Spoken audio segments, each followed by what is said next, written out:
the Lord has arrived, full aboard, free of charge, can't afford to miss it, we won't be ignored. No need for knocking, come on in, bring your family and your friends. Got you geeked and tuning in, you two watching or listening. Music is the major topic, enjoy audio erotic. When the merch arrives, go copy, help me monetize and profit. Mix the genres up like salads, rock to reggae, bass to ballads, hip hop, rap to country, clean to hardcore, all in between. Ladies and gentlemen, once again, you see, oh wait, man, this is gonna be a great one. This is gonna be a great one. Once again, it is yours truly, the Lord Nelson, that is, and this is Live and Loud with the Lord, and we have a super guest, man, not just a regular guest. Well, you know what? Actually, I haven't had any regular guests. I'm doing big things, as my son said. I'm changing the world, baby. I'm changing the world. That's it. That's it. How you doing, big man? I'm doing well. I'm doing well. So, ladies and gentlemen, we have an amazing musician. He's a producer. He's an engineer. He writes songs. He plays bass. He plays lead guitar. He probably plays drums and piano. And you know, he's a pilot on the next SpaceX mission. He's on safaris. He plays keyboards. His dude is on another level, ladies and gentlemen. It is Mr. Corey Lowery. Yeah. Oh, how you doing, man? I'm gonna clap it up. Yeah. How you doing, brother? Well, I'm doing well. So you know, I say that you know, in the movie Bad Boys with Will Smith and Martin Lawrence, you know, Will Smith's character is named Mike Lowry, and I thought that they wanted to be Corey Lowery. I think that's what they wanted to do. They're trying. They changed the mic just to, you know. They're trying, you know. I mean, it was close, you know. He come closer to Muhammad Ali than he did playing me, but you know, that's all right. You know? It was the cool part of it, man. It was the cool part of it. Indeed. So I always like to start it off. First question is, where are you from? From North Carolina. Fayetteville, North Carolina, and I was born in Fayetteville, raised in Robeson County with my tribe, Lumbee tribe. Lumbee, yeah. Yeah, my dad's full blood, and that's who I was raised with, and proud to be Lumbee. You know, my dad he was a big activist for our tribe, and I got to be a part of that on a record called "Proud to Be a Lumbee." It was like songs for kids to sing and stuff like that. So growing up and moving around to little elementary schools, it was in all the schools in North Carolina. I'd have to get up and sing some of those songs, and you know, I was proud to do it. You know, I was young and stick my chest out, and you know, proud to be Lumbee, and yeah, I'm super proud of that, and then we moved. Then I started playing with my father when I was 15. You know, from North Carolina, and we moved down. He talked about Atlanta. You know, he said let's move. That's about 16 years old, and he said let's move down to Atlanta. And I got excited. I'm like, all right, let's do it, man. We went down to Warner Robins. We passed straight through Atlanta. I was like, wait a minute, now hold up. And Warner Robins was cool, but you know. You know, North Carolina, it was a cool place to grow up. I mean, lots of there was when I did live in North Carolina growing up, I did this thing called LRDA, and it was kind of like Fame. Like we did Broadway music, you know, SRO, and you know, stuff like Oklahoma, stuff like that. I mean, and I played in metal bands also. So I mean, I started playing music when I was 11 years old in a band. Right. Yeah. And you know, my dad played guitar and bass, and my dad he said play everything, you know. So that's why all the brothers, we all played everything. You know, we never, you know, we practiced one instrument really hard, but through songwriting, you learn how to play. We learn how to play guitar, piano, all those drums and vocals, harmonies, and stuff like that. So we would go over that stuff. It was just a normal thing in the house, you know, like whatever instrument was open, grab, you know. Indeed. So your father was a gigantic influence on you guys. That My mom and dad. My your mom mom and and dad dad. were yeah, my mom and dad were signed back in Really? '69. Yeah, they were signed. They toured with bands like the Iron Butterfly and Hmm. Allman Then I got to meet Brothers. him. Yeah, man, Awesome. they toured and oh yeah, I mean they got to meet a bunch of people and uh, my mom partied with Janis Joplin and Grace Slick Wow. and one night it Wow. met Hendrix all in one night at this club in New York. Back then they used to get all the bands to just hang out in the club. They get the club Hmm. and only musicians. Right. And so they would see musicians would meet each other, and that's how they met Iron Butterfly, I believe. But they, you know, crazy, That's crazy world. awesome. And then comes me, and I mess everything up. You know, she's pregnant. You know, No, so man. so That she, good. I'm sorry. yeah, she ended up becoming a school teacher. She still played music, had her own band, Hmm. and my dad would come to town playing, and I would go, you know, check it out. And I told his bass player, I asked his bass player how to play something one time, and he told me, you know, blew me off, and that just made me so mad. Don't you tell me. And so I started, you know, I took a little cassette deck, recorded his solo, learned it, and I told my dad, I said, I could play everything he can play, you know, and I'll play for free. I don't even care. You know, I just wanted experience. So he fired the bass player for me. Really? Gave me 2 days to learn, like, you know, like 100 songs too, though. You know, he gave me like a bunch of material. And so I learned a lot of songs. It was like, I think when you're thrown into the fire, you know, you got to figure it out. It's fight or flight type of thing. And he was, you know, I think he installed in that within us to practice and know it, you know, have respect for the stage. He was big to, you know, say, man, don't you step on that stage without knowing how to, you know, don't you should be able to you should be able to think about the song, not here, what note are you playing and all Right, that stuff. right, right. So I Give mean, second hand to you. Yeah, yeah. yeah, you know, so you know, you get to express the music better that way. Indeed, So, indeed. Well, so yeah, so you know the question I was going to ask you, what is the best thing about being from North Carolina? But to me, you know, being part of that Lumbee tribe is an awesome thing, man. That's great because I know I have a friend of mine. Well, he's more like a brother to me. We've known each other forever. So you know, since we've been 12, 13 years old, and I remember I was just like, hey man, you know, Corey Lowery, we was talking about, you know, Stuck Mojo and stuff like that. And he was just like, yeah. He said he's part of the Lumbee tribe. I was just like, well, what do you know about that? He's just like, because he is from Fayetteville. He's from yeah, Fayetteville. Yeah, yeah. yeah, So I just, Vietnam. I mean, yeah, Fayetteville's known for Fort Bragg. You know, right, we called it Vietnam growing yeah, up. no, right. You know, and south of that is Robinson County, which has Lumberton, Lumberton, yes. Red Springs is where I lived from the beginning, and then we moved to Pembroke for, you know, a lot of years. Yeah. And but it's I love, you know, great people, and I, you know, like my dad was he was the like musician, you know, Yeah. like he was the one that made, you know, he played in all the schools. He just did so much active, you know, was very busy as far as, you know, promoting and just giving pride to who you were. Mm-hmm. And so coming from that, I, you know, I always felt, you know, I never felt like I had to follow in his footsteps so much as, you know, he never pushed that. Like, I said, how do you play a chord? And he's like, just watch. You know, I'm Mm-hmm. playing all the time, Right. every day. So I would stare at his hands and, oh, this is a G and this is a D, there's C. And so I knew what it looked like.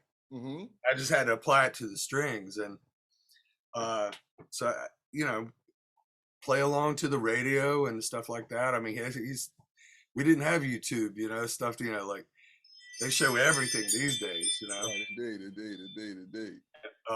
But you know, it's something to be proud of, and still get every now and then go back home and say what's up to all my cousins and stuff like that. So When I Indeed. get down there, there's an accent down there. They talk like this. It's like, buddy, I'm gonna tell you what I'm talking about. Listen to me.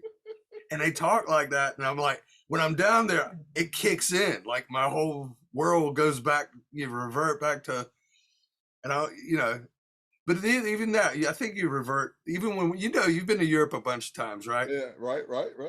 You know when you're over there too long, and you start sounding like you start trying to imitate so they understand you. So you Right. speak the same kind of thing. So you're Italian, you kind of talk like, you're like, you don't sound Italian. Like, It just becomes a part of you. I understand clearly. yeah. No, but it's all love. It's all love. Okay, so you are presently in the band Seether. Massive, massive thing. And have been in some other great bands, Stuck Mojo, Stereo Mud, Dark New Day, Crowbot, I Empire, and Saint Ansonia.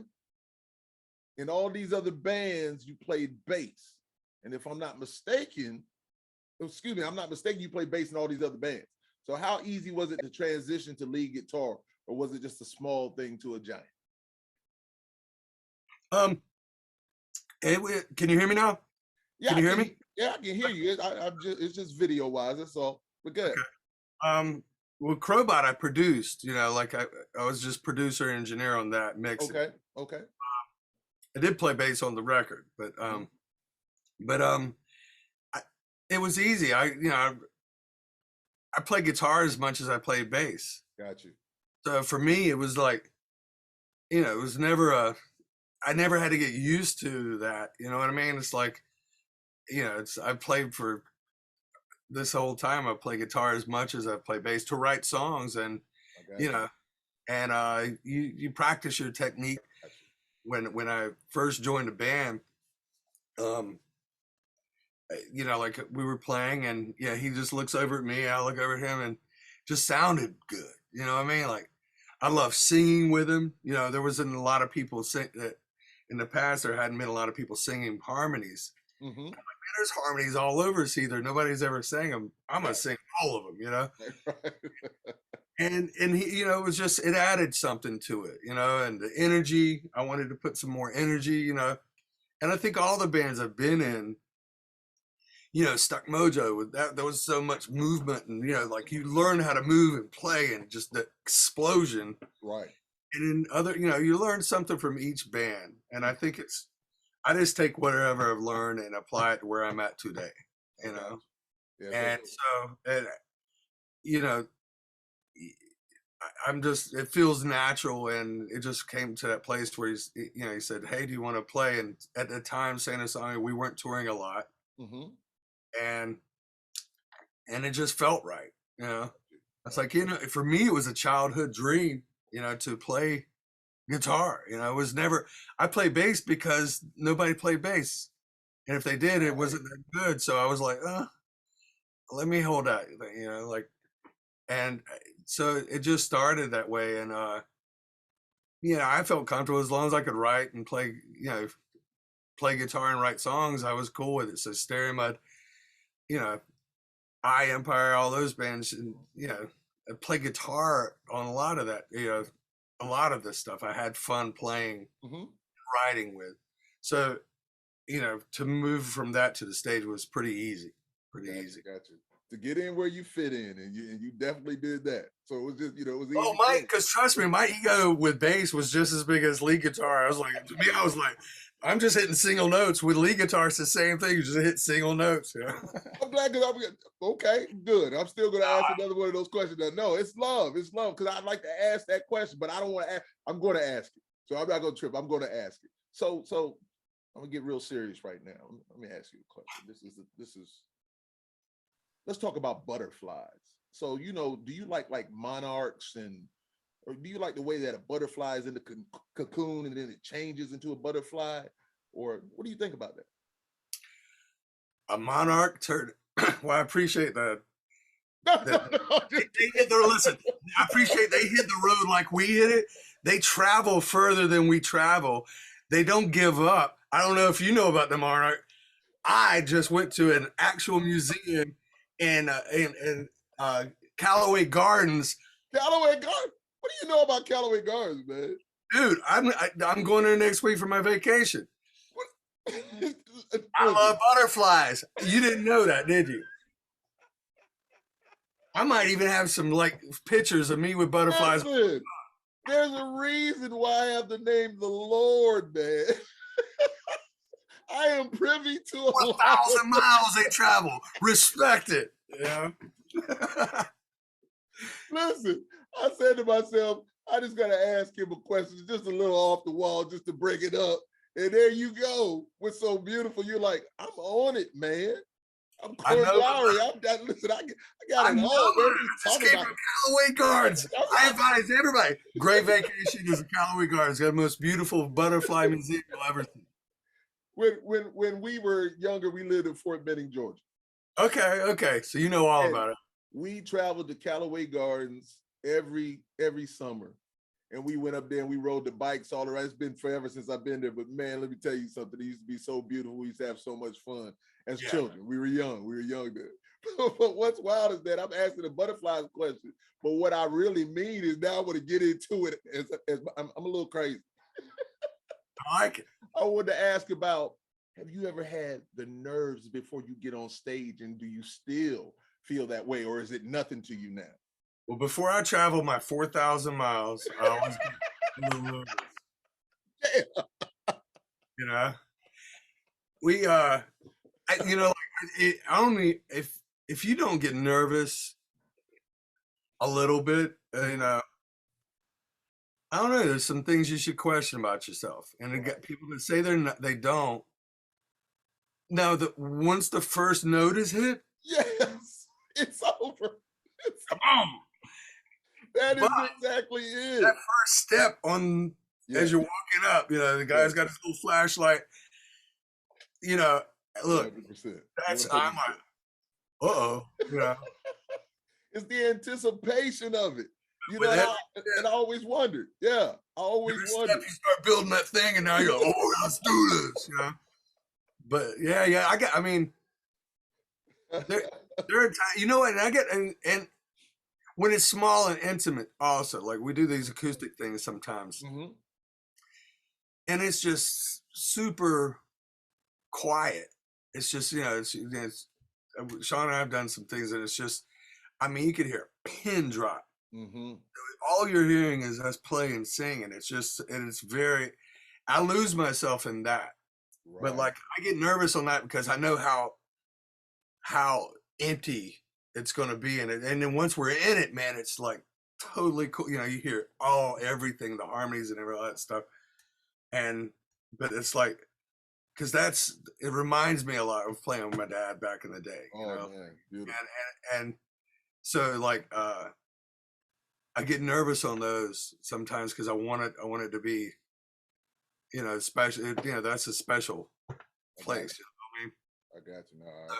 So those are fun, but the bigger the shows, people are like 20, 30 feet away from you. Right, indeed. And I'm like, I like them a little closer. I love the size of 20, 30,000 is great, but when they're far away, sometimes the barricade's too far, I think.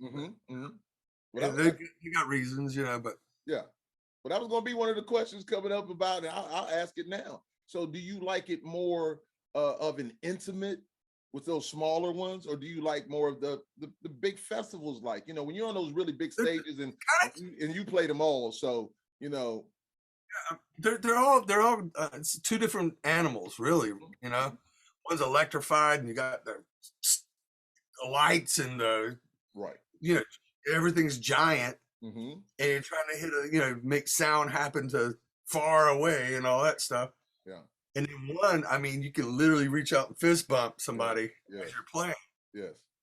And they're all up in your face, like checking, Right. And that's cool. Both of them are cool, but like, it's yours. The one without electricity seems louder to me sometimes. You know what I mean? It's just acoustic and a voice. Right. Seems louder to me, and I pay it, because you can hear everything. sometimes, you know, with everything's on 10 live, you know, electric wise, Right. Right. you know, you can kind of like, you know, I want to be able to hear all of it, you know. I got you. I got you. I got you. I feel you. So, okay. So let's talk about the POP of music. And that is the performing or producing. That's my thing. So what do you like better, producing or performing?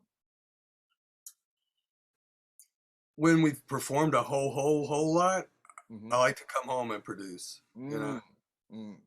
and you know, because you remember there were times where we were doing 300 days out of the year, You got to be on it.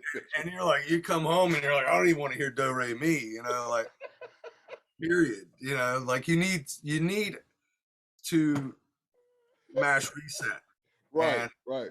and so but then there's the times when then the balance, you got to balance your life. I mean, I have family, I have a daughter Right. and wife, and I got to give them, and a dog. I can't leave her out. You know, Right. Of I got to give them time, and I got to give the band time, and then I got to give myself time. You know, course. and but sometimes that opens up, and I have time to produce. And right now, like I'm mixing, do a lot of mixing and stuff like that. Mm-hmm. We're not touring as hard anymore. Right. It seems, you know, with all the I don't know, who knows what we're going to be doing. You know, we just came out of the whirlwind of everything. Yeah, the pandemic most Uh, definitely, man.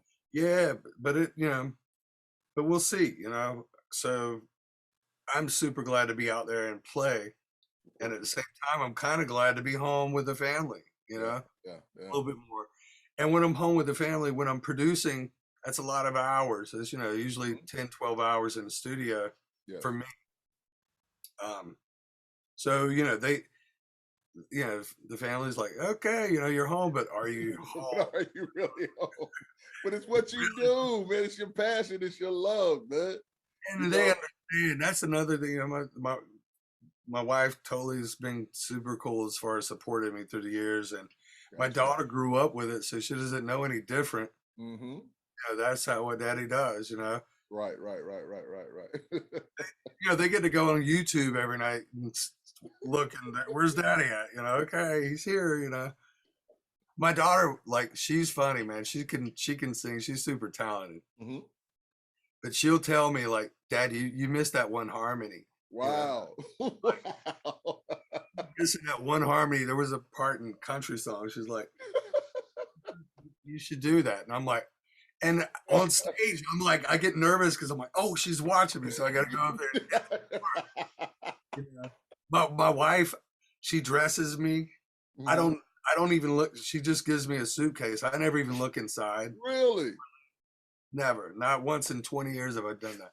Hey, man, that's love, man. So because I don't know what she puts this on, you know, and You just grab and go.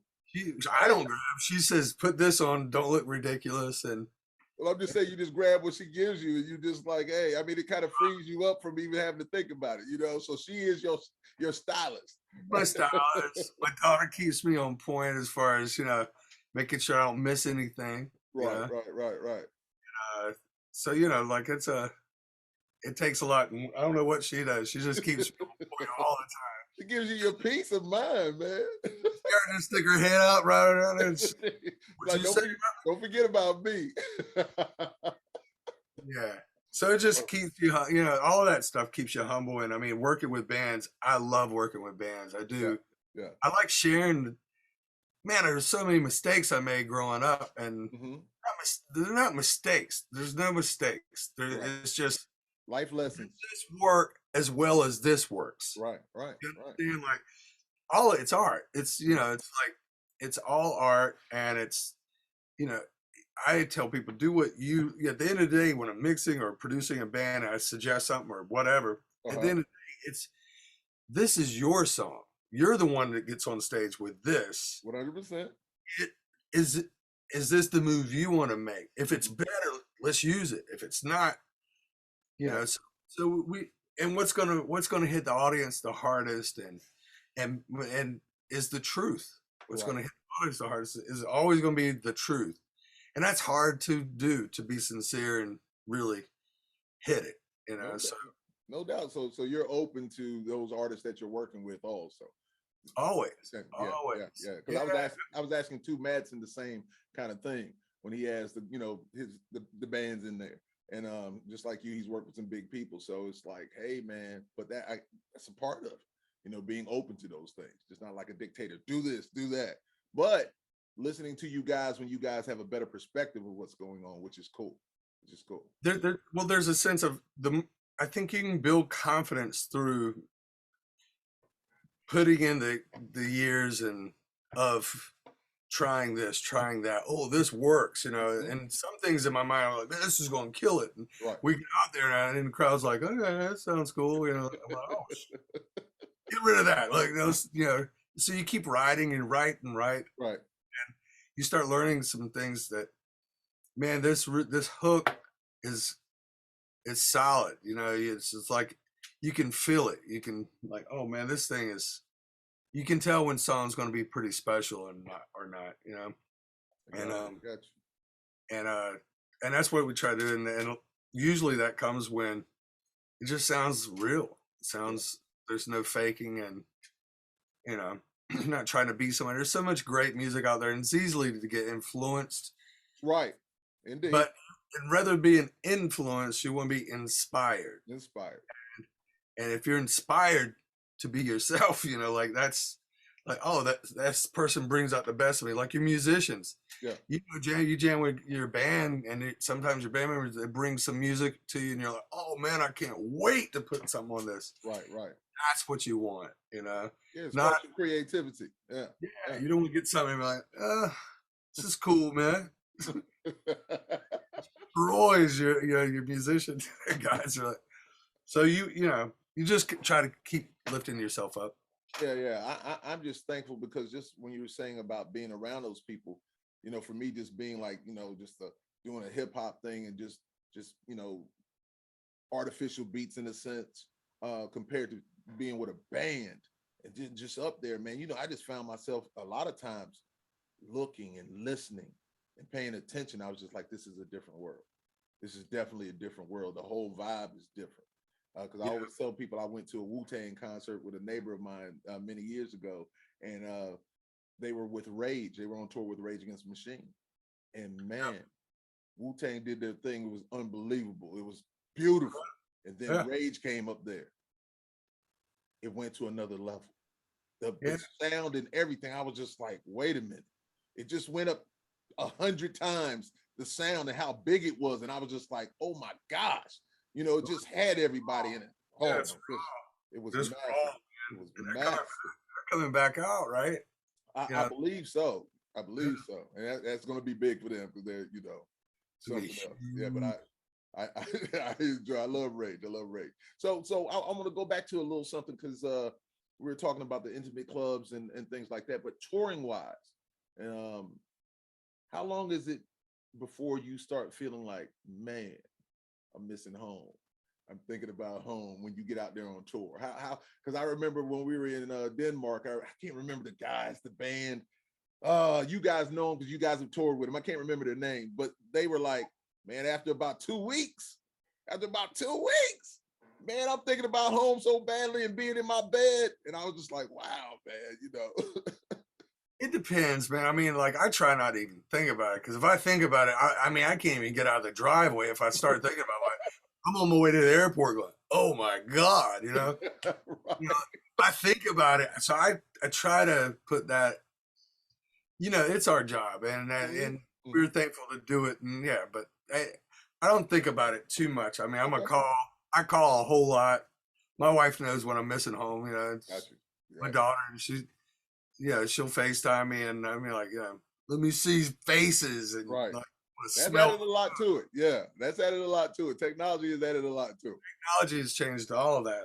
A lot better. Yes, nothing better than being home. When you're on tour too long is when you come home and you put toilet paper on your own seat.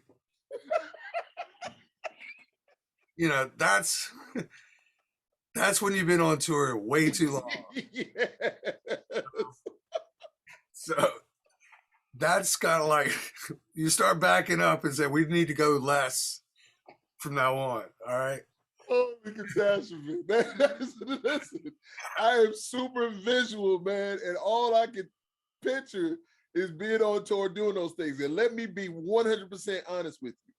I could probably count the times on one hand, that I have used the bathroom in my entire life before I went on tour with Stuck Mojo, that I use a bathroom outside of my own home. I could probably count how many times. Now, of course, you go on vacation, you go to the hotels and stuff, but I'm talking about just being out and like going to this restaurant or whatever like that. Man, and I could just remember Rich saying like, yeah, you might need to get prepared for that. I was just like, man, wait a minute, man. I'm not just any kind of guy, man. I'm Lord Nelson. I'm me, man. I'm different, man. But then I found out, I was just like, whoa, it's time to do this. I had my routine, but it had to happen. So, so you're right. You're right. That's where a good TM comes in really good handy. Oh, it's a good one today. Like I'll be having my coffee in the morning, and TM like, it's a good one today. I mean, we start the day off with your day's gonna be right, or what you don't want to hear is porta potty, man. I'm sorry. Oh man. my goodness, man. Porta potty. I'm like, no. I had to learn, man. I'm not gonna lie to you. I definitely had to get beyond myself and my pride. I had to get beyond it, man. It wasn't easy at first, but Rich said some things about, man, I remember being on the wall, man. I was like, what? The wall? Putting your back on the wall? What are you Of course, I've heard a lot of Stuck Mojo stories. Oh yeah, in Italy, some of those they just got the little hole in the ground. I'm like, I had to get butt naked because I don't have any coordination as far as how to aim that. I've never had to aim that, so I was like, I got to pull the pants off. Everything's coming off. I'm gonna get this right the first time. But even in the States, I remember one time I woke up and it's around 6:30, something like that, right before 7. I'll never forget. I'm like, I'm gonna go. And we were parked outside of a Walmart. Uh-huh. And I'm like, all right, well, it's a Walmart. I can deal with a Walmart. Let's do this. Yeah. So I go in there and do my business, and all of a sudden, man, I heard about 30 females voices, and I'm looking over and there's heels Really? in the stall, and I'm like, I lift my feet up. I'm like, oh my God. I went in the women's bathroom. Like, dude, I just sat there and I was like, oh God, just let me. I'm looking at the ceiling. Can I get out that way? I'm like, no escape from this at all, like whatsoever. So, I mean, I'm like trying to, I'm getting out. This one, Oh, man. And listen, but come on now. You know that while you're out there, we started taking what was available. You know what I'm saying? If we could get in there, it's like, watch the door for me. We're going to this side right here. We're going. Any females out here? We got to go in this bathroom. We gotta go in this but not in a Walmart. You know what I mean? At a venue, maybe, but not a Walmart. Walmart. Hey, man. Oh, so you just didn't know that you were? You just didn't know? No, I didn't even pay attention. I was walking. I just saw a bathroom. I'm like, here I go. So I just got, and that's all. There was the shameful walk. I mean, they were like, yeah, creeper, weirdo. Like, I was like, I know it's weird though. Everyone's weird. I'm sorry. Let's get out of here. We can't even be in the parking lot. You had to do what you had to do, man. It's so beautiful. So let's move on. Excuse my laughing, man. I picture things so well, man. I'm gonna laugh about it, man. I can't help. You know what? And did you ever go to CBGB's? No, I didn't. The nastiest bathroom in all of the planet was CBGB's. I mean, this thing, like Sid Vicious DNA was on it still. You know what I mean? Like, all punk rock had done bad things in this thing. No, I mean, it was horrible. I mean, like, you walk in and it didn't touch anything. Like, oh God. I mean, such an iconic club, they probably had to keep it that way. Yeah, like I mean, Those are the times that I would find some other way to make it happen, whether it's something that way or that way, or right down this road right, or something right, like right, right. the street. And I never like to eat really before the show, even though you probably need that energy before the show. I, 3 hours for me. yeah. I just like, man, I don't like. I said I just felt I'm already a big guy. I just felt full, and I didn't want to feel that way on stage. I just want to be able to do my thing. But yes, man, we take that using of the restroom very seriously.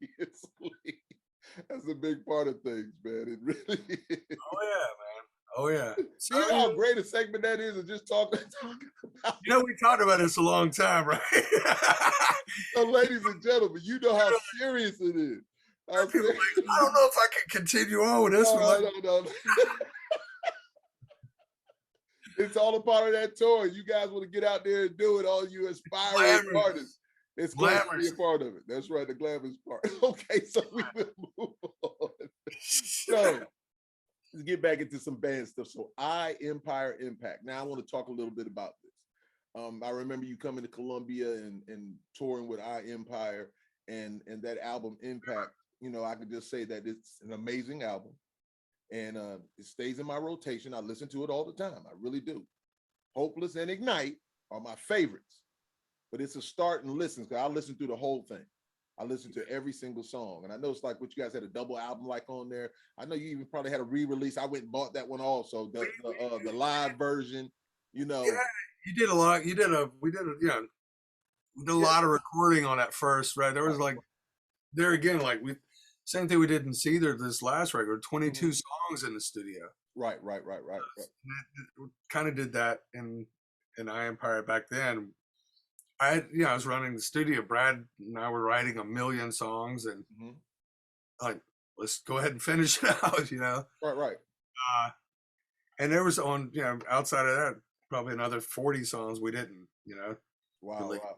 Yeah, I just want to say, like, it's it's a banger, man. So banger after banger. I was just like, man, I'm telling you, I sit there and I listen to it, and like Hopeless, I don't know how many times. Listen, I don't know how many times I played that song. Just the melodic, it's beautiful. It's just everything about it. It just touches me in a certain way. It gets to my senses in a certain way. And so I'm one of those people that when I like a song, and I like every genre of music, I can listen to anything if it's hot. I don't care. If it feels good to me, I don't care what anybody else thinks about it. And people will look at me like, what are you doing listening to that classical song? Like, what are you doing listening to that country song? I like it. I don't care if you like it. It does something for me. So Hopeless, man, I just sit there, just listen. And what's my man's name again? I'm sorry. You said Brad? Yeah. Your singer. What's the lead singer? Donald was the singer for that. Donald. So amazing voice, amazing vocals, incredible, powerful on every level. And I'm telling you, I listen to it, and it's when I'm listening to Hopeless and Ignite and Pray, he's just really speaking to me. I mean, all of those themes, all of the titles say something to me. The titles say something, but the words, the lyrics even say something. Me being a writer says something to me, and it touches me. So I'm just like, man. Sure, man. Yeah, he's a phenomenal singer, man. Phenomenal singer. We had such a good time in the studio with that stuff, and there was no time. Like, we didn't have a time limit. We weren't signed, like we were. Right. So there's, okay, I went from, let's see, from Dark New Day to I Empire. I needed to, like, because what else are you going to do? Like, if your band doesn't work out for whatever reason, start writing. Right. Start writing and write your way out of it. That's how I've always done it. I mean, it's just, I've been signed 7 different times, man, to major labels, independents, and I've been lucky to be. I always tell bands, I want to be signed. I want to be signed. Well, first, you should want to have the music. The product is everything. Right. That is what's gold. Right. labels. There's a bunch of those things, Mhm. and you'll try to pick the right one out of that, and management, all that stuff. But without the product, man, that's you got to have that first. Right. Get that, and then everything else comes. Got you. You you have something to say. Look at my product. It's more of a business that you can run a business with product. Right. Right. The product, it's just like, Right. hey man, we're a clothing company. Where's the clothes? Where's the product? Yeah. Let me see You know, what we you got got. all these cool ideas, man. You know, these ideas are really no, that's no product. Right. So Indeed. now get the perfect, get your perfect clothing line or your perfect product, your song. Right. Build your song, build a catalog, and throw out what you think is not as strong as this, and it's important to do all that. And that takes work, and you find the right guys, and it gets to where there's a natural flow in your writing to get, all that stuff happens, and Mhm. it just feels you're pumping out songs. And that's what happened with I Empire. We were just throwing song Mhm. until then we started picking the right ones for the record. And Got you. um yeah, you build a little system, like it starts to, once that thing starts to turn Mhm. and you're in the studio and you don't have to leave. That was the cool part about that. A lot of Right. times, you got to hit the studio and get out because it's expensive. Expensive, right? Indeed, indeed, indeed, indeed. So, did you do so when you were recording that album and you were going to the studio? So you guys did more of that at a bigger studio. It wasn't like at your My spot studio, it or was at at your studio. yeah. But of course, of course, you still Look, I've had a few different studios through the years. Like if I was off tour for a long time, I would usually find a studio here around here in Atlanta or right. something, and studios needed producers. Hmm. That's where I would produce more than touring. Okay, In between bands and in between something, I would go there, produce bands, and write songs for the band I was going to put together. got you. And that takes time, and you know, people are, where you? Why don't you put a band together? Well, like let me find the product Right, first. right, Everybody right. wants to Right. rush that, The and product, right? usually people that say that they've never been signed or they've only been signed once. Got you. Got you. And so I'm like, you got to have you you want to show up with strength, not of of songs. 100%. No, I hear you. And you were saying earlier that you've been lucky, and I guess you could look at it that way. But I liken it to you've been prepared. You've gone through all the life lessons you've learned, and you've taken all those things, and it's made you a better artist. It made you a better creative. It made you a better musician. And so once you learn, you don't want to repeat those, the mistakes of the past. And so you were prepared for that moment. So whenever that moment and you have that product, you're ready. And so that's why when I have conversations, like I always tell you, I'm listening. I was on the bus with Shine Down. Me and some of my boys. Eric Bass was like, "Hey, come on down." So we were.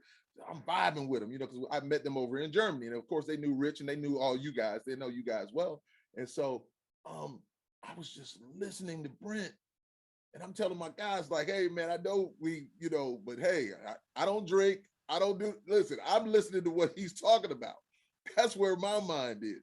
I want Uh, to know more about what's going on, because I'm still learning. I'm in a constant state of learning because, of course, I haven't been where you guys live there, are, but I'm just learning. live there uncomfortable, man. Yeah, yeah. Always be uncomfortable. Right, right, right. Like like find. I think there's a lot of that's not talked about a lot. I think there's more insecurity Hmm. that gives you fire. That's I don't the confidence you build confidence, yes, but I mean there's a sense of insecurity constantly. Right. There's like there's still days you wake up and go, damn, am I even talented? Like, and you're like, I better jump in that room and get some work done to make sure that I still can hold that. Indeed. And you don't want to be out of the river of, of this thing too long. You jump in and it's rapid, and Yeah, yeah, yeah. then it slows down, and now you're just flowing with it. You know what I mean? And it's really cool. So you don't want to be out of you don't want to get out of it for too long, or it just Right. it's hard, because the insecurities come in and stuff like that, and because it's super hard. Like I said, it was hardest thing is just to be truthful to yourself, Mm-hmm. and it's you know, Sean, I can't believe some of the lyrics he writes. Sometimes I'm like, oh man, that's telling so much, that's Mm-hmm. truthful Right. and painful, and it's exposing yourself and putting yourself out there. You have to do that Yes. because it's not going to it's not going to strike anybody's emotion to say, hey, the weather was great today Right. and Right. blah, Indeed. blah, who gives a Right. shit is what the Yeah. point. But and when someone can say something that's so obvious, Mm-hmm. so in your face that in a certain way, and that like, damn, I feel like that too. And that's Now, a reach. Yeah. now you're onto something. You know what I mean? Like, because we all feel these insecurities. We all go through stuff. We go through Right. good, bad, and everything in That's between. right. That's right. If we can touch on some of those subjects, have some light at the end of this tunnel, Mm-hmm. and it's all in our head too. We got to, it's nothing worse than getting in your own head, Right. and that's a dangerous spot to just stay there. Yeah. You got to look out and look at the rest of the world and go, okay, everybody's cool. Nobody's killing each other. Everybody for the most part, I think, is trying to figure it out and learn and be inspired and know that we're moving forward. Right. Um, and even with the pandemic and all the stuff that goes on, I don't watch the news too much because it's I'm with you. depressing as hell, Right. and I don't trust anything of that anymore. Like, I think that like all of them are aliens from outer space at this point, trying to take over Earth, and they said, let's get involved with the media. Like, so I'm like, are you here to kill me? Like, get out here. If you only knew how many times I tell people how many aliens I believe are around, and like sports stars that do stuff that nobody else does, I was like, because they're not from this planet. From this planet, It's real deal. there's some stuff going on. That's a whole 100%. Yeah, man, you speak Sean, great singer, man. And just like you say, man, even just me watching videos and he sings with feeling and a passion and it's believable. And those are the things that you want, when I'm saying something to you, I want you to really believe me when I'm telling you this. The first album I did with, Lord Nelson featuring Lies, man, I went through some things and I just let it out. And I just remember, my brother-in-law pulling me aside, and then somebody over in Paris pulled me aside. They was like, I get it. I really listen and I get it. I see where you are. I was just like, yeah, my struggle between heaven and hell, most definitely, because I was here. And when the song, and then at the end, I've come out of it. I'm better for it. And I'm always a positive, upbeat person. Always. I really am. Now, do I have bad days? Nobody knows. Like, you're probably like, you're 95% an angel, Lord knows. But the truth be told, 5% a devil, just straight up devil. Listen, my wife, I'm a little bit like that too, but I'm trying to be nice. I'm trying to be nice. Right, right. Oh, wait a minute, like, right. you know what I mean? I'm about all love, most definitely. Yeah. I'm about love, just like you say. 95% of the time, do I have my bad days? Most definitely. I just don't like a lot of madness, man. Miss me with that BS. Keep that over there. If it's not affecting my life and taking care of my family or whatever like that, well, that's on you. Don't bring that craziness over here to me. You run with that. You swim in that. I'm not trying to swim in none of that. But you got those friends. You got the friends that want to live in that world, right. And they like to debate. They can't wait to debate. They like wake up, go, I can't wait. Like, they just want to start the day off like. And I think that through this pandemic, I think it really freaked some people out, man. Like, like people changed, and Yeah. dudes I've known for years, man, like came out with some outrageous stuff, and like Right. I'm like, man, what happened? You know, like you okay? Like, all right? Like I am not, you know, I used to worry about, you know, the drugs, you should, you know, Yeah. doing drug, alcoholic and all these. Now I'm like, Mhm. just the mental health of people. Mental health is massive now. It's massive now. And I'm like, Massive. you know, my dad just like slapped the mental health problem out of me. He was like, wow. And all of a sudden, I didn't have any more mental health issues. Like, and that's called abuse today, you know, like, you know what I mean? Like, there's no, Holy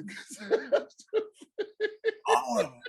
There was no pills for me to take. There was a belt for me to take, and that got rid of all kinds of issues. man, listen, my father is a military guy, 26, 7 years in the Army. And let me be really honest. Oh my gosh. And we You wanna- needed it. I Oh needed my gosh. I wasn't even the bad one, but I'm going to tell you, I remember each one of those. And you want to talk about it, I love my father. I love him. Oh, I yeah. love him. But I'm going to tell you, Put it on you, right? oh my, listen, I'm not even gonna say how he used to put it on me. They might come get him. The dark. We're not even there yet. Your audience is not there yet. I can tell you. There's some dark stuff that can happen. When I tell my kids the spankings I used to get, I say spanking to be nice. No, the beat down with my own leather belt, the beat down. And as he told me, I bought this belt just so I can whip your ass with it. He had a special guitar strap that was green. It had fringes. That thing, I'll never forget that thing, man. Oh, And man. listen, look, you know, when you get, here's how, like, that was the fear, like, you know, like, there was and I knew my dad loved me. Yeah, of course.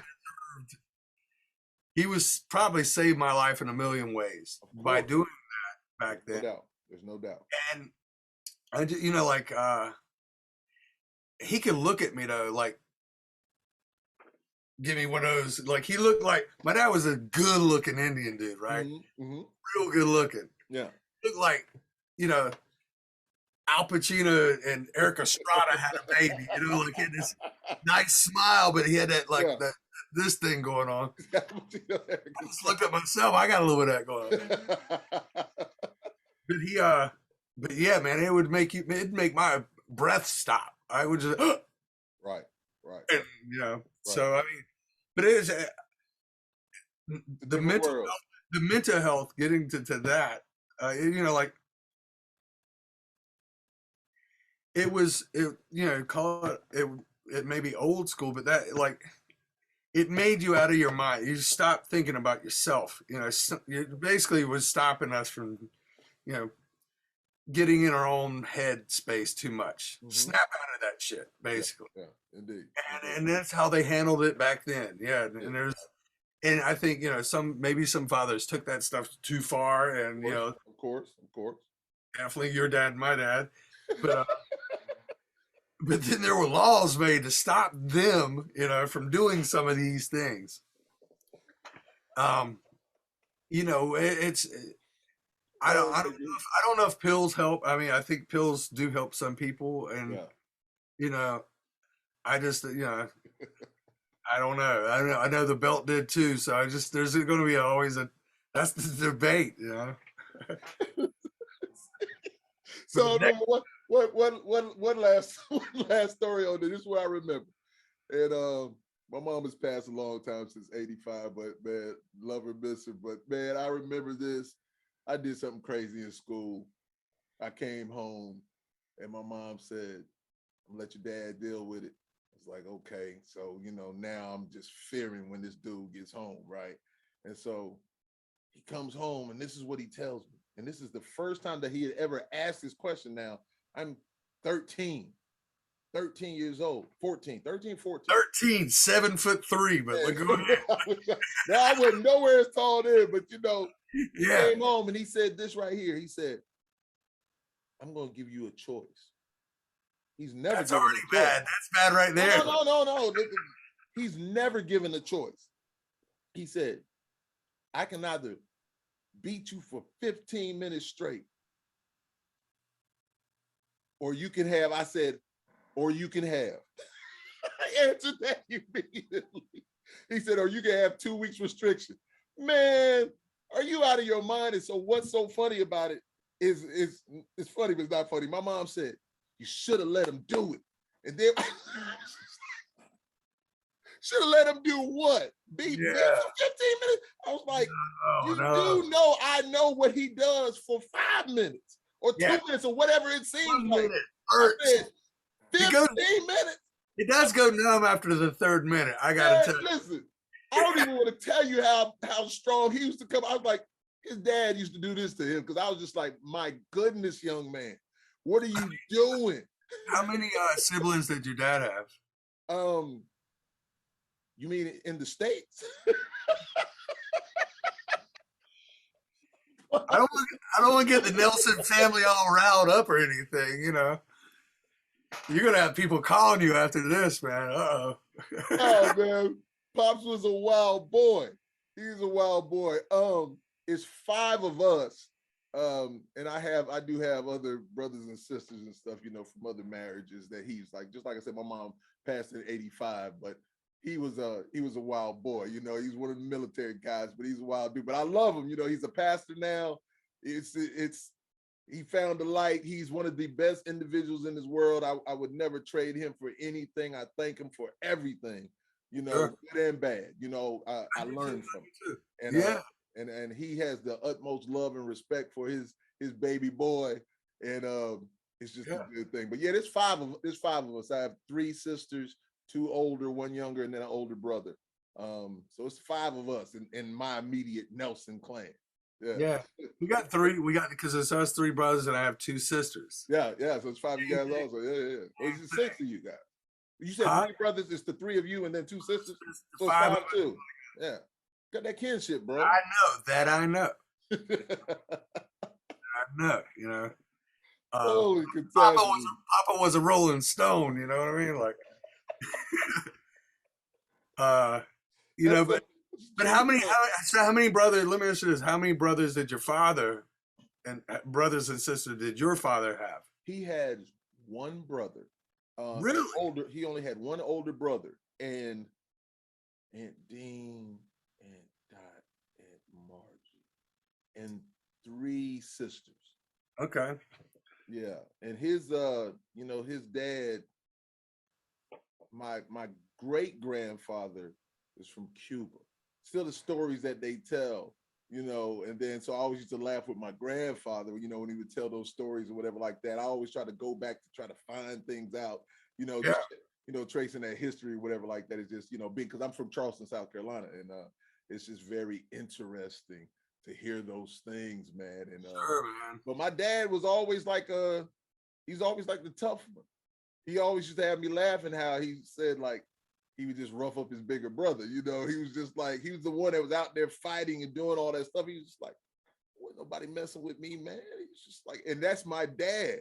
Now he's just so calm and cool, but he always carries himself like, I've been cool since birth, man.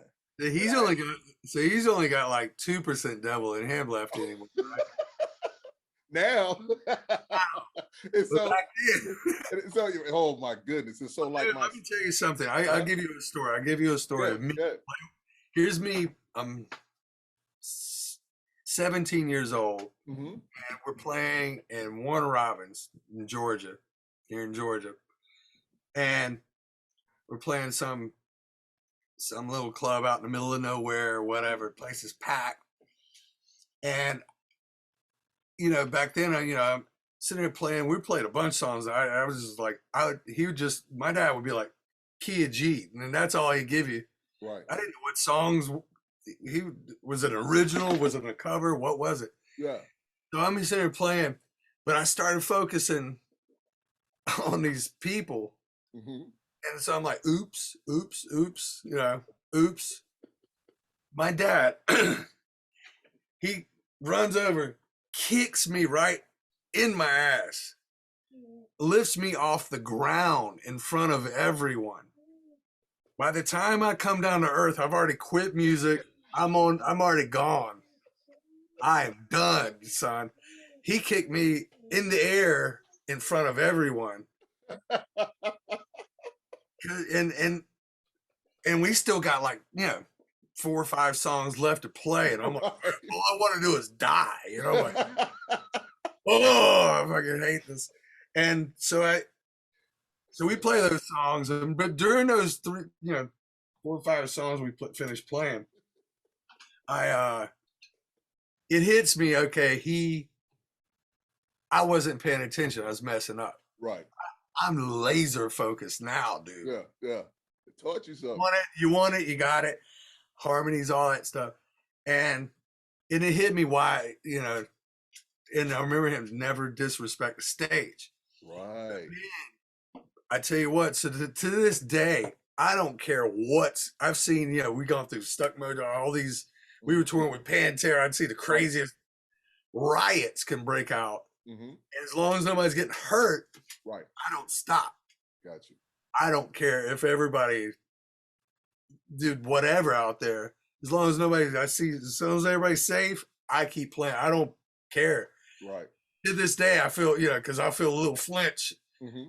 Oh shit, that might be the ghost of my dad's foot going up my ass, but like that was that's like my dad, like that's just like how he handled things. Like, he came from a huge family, like right, of 12.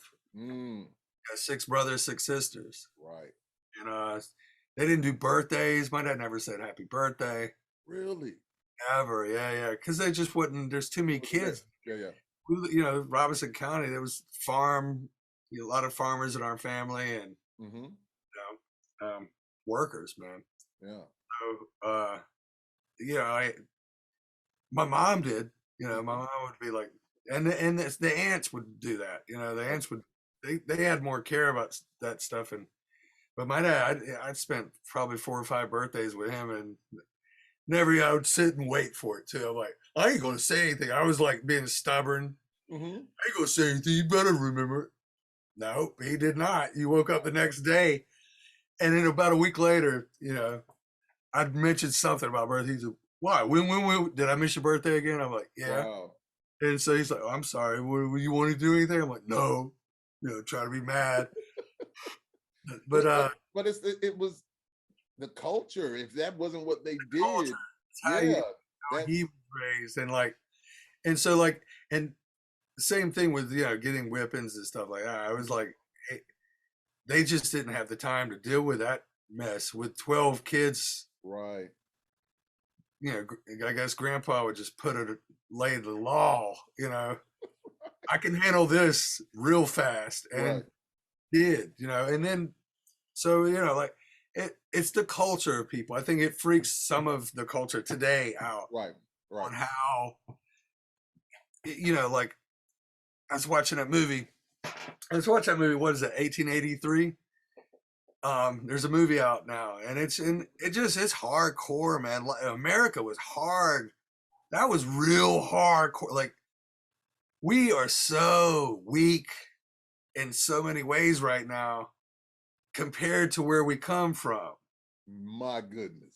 You know what I'm saying? Like, we have first world problems and still bitch about things. So some of the mental stuff, I'm like, it should be, come on, pull it together. They don't even know. Trust me. They have no idea. No, man. And it's hard for everybody. This isn't a racial thing. It's hard for every single body, Wasn't like, hey, let me just hop over to, get some food. No, I'm going to eat that one time today. We're going to squeeze together and try to separate this out,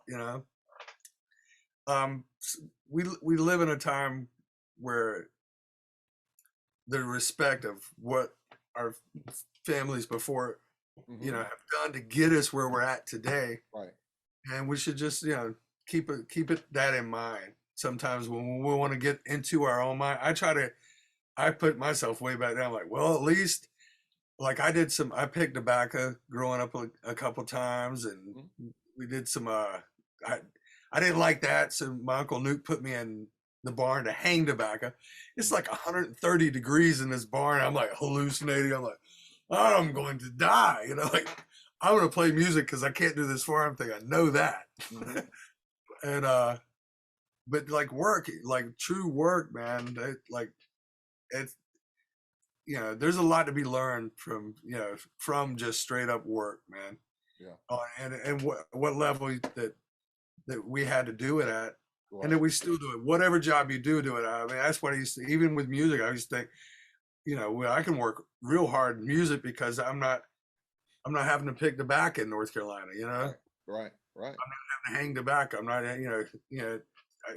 My another uncle, I was hanging sheetrock. My uncle Prentice, you know, when I was a kid, my Uncle Harvey was a tree topper, you know. Right.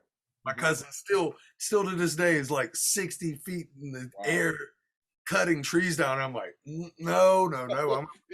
I respect and love him so much, but there is no way I could do that, you know. That's real talk, man. No, it's something to be said for that hard real, work. and they're happy, man. The funny part is they love their family. They're happy because they respect what they have. If something's just given to you, you don't respect it. It was given to you, you know. So with whether it's music or whatever it is, you know, we had to work for our. I guess that's what our fathers wanted us to understand. It's what I want my kids to understand. I'm sure you want your kids, indeed, of course, to respect what they have. Indeed. You know, and we're going to give you as much as we can, but no, respect it, you know, and it's hard. What is that saying? Strong men make good times make weak men. That's right. Yeah. Men make hard men, you know, like weak times or bad times make what is it? Bad times make hard men make good times. So it's this circle, basically. Right, it is. So I wonder if we're a little bit, and that is always going to happen forever. So I wonder if we're certain pockets of places. Some people are hard, and they're just, you know, they just are. They're going to be hard, but I think sometimes we find ourselves in that weak time. You know, we become weak men because times are good. Let's be comfortable for a little while. Yes, sir. I'm scared to be comfortable anymore. I want to keep it a little hard, you know, push yourself a little bit, you know, keep that edge to you. And it makes you have that respect and passion for it. Yeah, because that's what you've learned. I know that, speaking about what you were just saying about the hard times thing, I can't remember. I just watched something just recently, and the guy said that, so his father had it hard. So he had it better. His kids have it better than he has. And so what he says is that it goes from hard, not as hard, weak again. And then it's gonna come back around, just like you said. Come back around. Yeah, because it's like, you know, I know that I didn't want my kids to go through the same things that I went through. And I know I made it, but I wanted them to understand always respect your parents, respect the people that you're around. When my kids get around, if my kids are around you, they better respect you, even as grown, because they're grown. I have grown children. All of my children have graduated from college, working on PhDs, working in the medical field. They've all graduated, and I'm proud of them, and I'm thankful and grateful. And my wife and I were never really easy on them. We were difficult on them. We gave them as much as we could, but we let them know, you better be respectful. And we didn't sugarcoat things with them. We let them know. But I've always taken things from saying, like, I'm hanging out with Corey Lowery, and I'm seeing like the way Corey is handling his family, and I'm seeing the beautiful things that you may be doing. So I would, from my friends, my boy Greg and Wayne and Gerald and Sterling and everybody, I'd always look at what they were doing and seeing. Yeah, man, you kind of learned. I do the same thing with you. Yeah. I saw you. I've met your son. Yeah. Incredible person. You know, like I was proud of you. You know what I mean? Like as a father. Yeah. like, I mean, I was like, wow, the Lord has done well with him. You know what I mean? And it's not easy. Right, There's some super hard parts about being a father because you got to teach them. You want to protect them, right. to guard them. Yes. At the same time, you got to let them make mistakes. You got to Indeed. let them learn, Indeed. and that's a super hard thing to let go and Right. say, "Ugh, this one's gonna not be. I'm gonna be here for you, but Right. you're gonna fall pretty hard on this one Yeah, yeah. because Because they they're got to not. learn on Yeah, their own." yeah. You know, They're not perfect, man. You've got to. You know, uh, I just look at them all, and I always tell my son and my oldest daughter, I was like, you guys are more like your mother.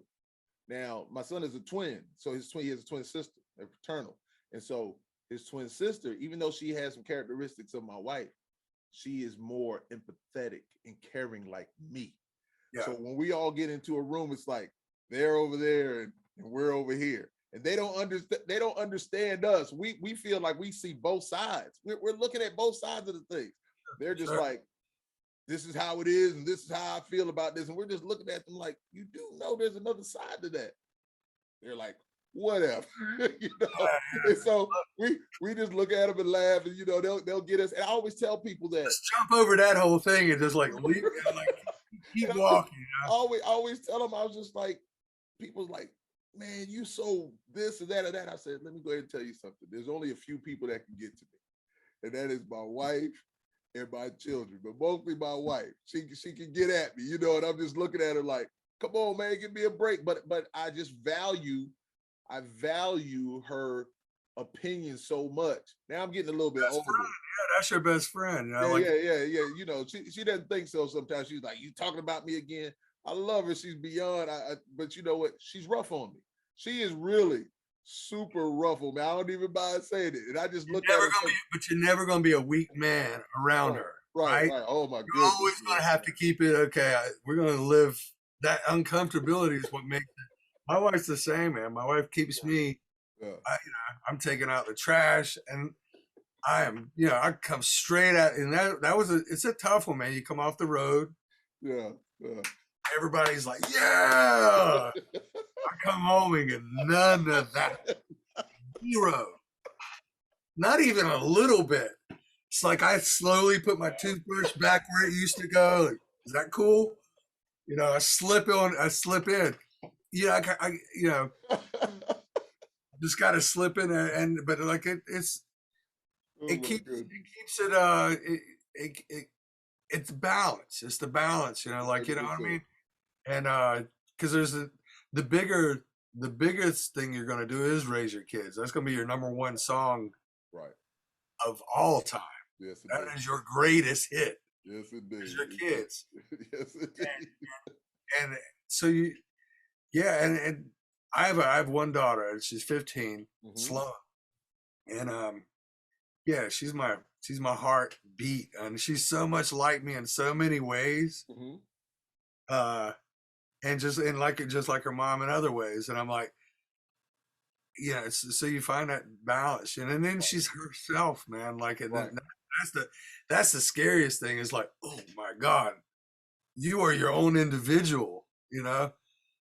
I want you to be proud of it. All that, and build a confidence, and you're saying all that as you're insecure as shit. I'm like, I don't even know who I am. Like, like, But she'll always be your princess. My no, daughters will forever be my princesses. I man. she's as tall as I am, and I pick her up like a baby. Man. Like, he's a little girl, you know what I mean? Like, yeah, absolutely. Yeah, my son is my dude. That's my dude. I always tell him he's everything I am and everything I wish I could have been. He's super That's it. We handsome. want him to be a little bit better than we were. Right. Of course. My dad told me the same thing. Yes. Yes. Better than I am, a little bit. You don't have Yeah. to. Yeah. I'm trying to be good out here. Yeah. Yeah. Yeah. The world will make you not good sometimes, and you just gotta pull that back and not get in too much damn trouble along the way. Yeah. Yeah. Learn from it and then move on. Yeah. I'm just thankful and grateful. And you're saying that, I'm laughing because I can just remember some of the stories Rich would tell about you and Bones out there doing your thing, and it just Listen, you better be careful because I know a bunch of stuff on him as well. No, but not anything bad. Just out there handling No, your business. it's You not guys, bad. no. You guys you wasn't taking any mess from anybody. It was just real, man. I just sit there and listen to those stories, and I could visualize everything. And I was just like, just the utmost respect, No, listen, utmost respect. Rich Bones and I and Frank. I mean, that there was a pig walk was like there was so much angst. We were young, on fire, son. Right. It was like, we were. I did the whole snapping necks tour. Like Dwayne had kind of quit in the beginning. They did like a one tour or something, and we did all that stuff with so much respect. Like I respected Dwayne so much. Like I mean, I needed to hear from. Like Bones would say, "Hey, you want to be in the band?" I mean, Rich had called and said, "You want to be in?" I'm like, "Well, let me call Dwayne." Right. Cool with Dwayne, like I gotta, and so he once he gave me the blessing, I mean, I think Bones and I went to his house and we had a good time there. But I mean, it was the angst of that. It was a new sound at that point, so it had to be represented in a certain way, Bones, Bones carried that on stage really hard, and sometimes we'll pull that off stage the same hardness, and I'm like, man, there's an on-off switch. Let's find it, And so I was the Native American, and Bones is the black guy, and I got the white guy, and I'm sitting here going,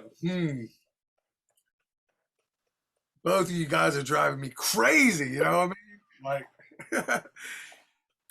and Frank was Spanish, so I mean, we should have been called the Culture Club, is what we should have been called. Like, yeah, I just had a nice conversation with Frank. Be on in a couple of weeks also. I had a nice conversation with him too. Yeah, man. I'm proud of him. He's got his art stuff going on. I need to call him. I haven't talked to him in a while, man. Yeah, because he put his second podcast out. I checked out the first one, which was good. It about to listen to the next probably tonight.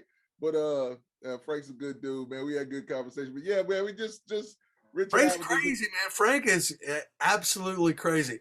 He bet this dude. Here's Frank. Like, I don't understand his brain.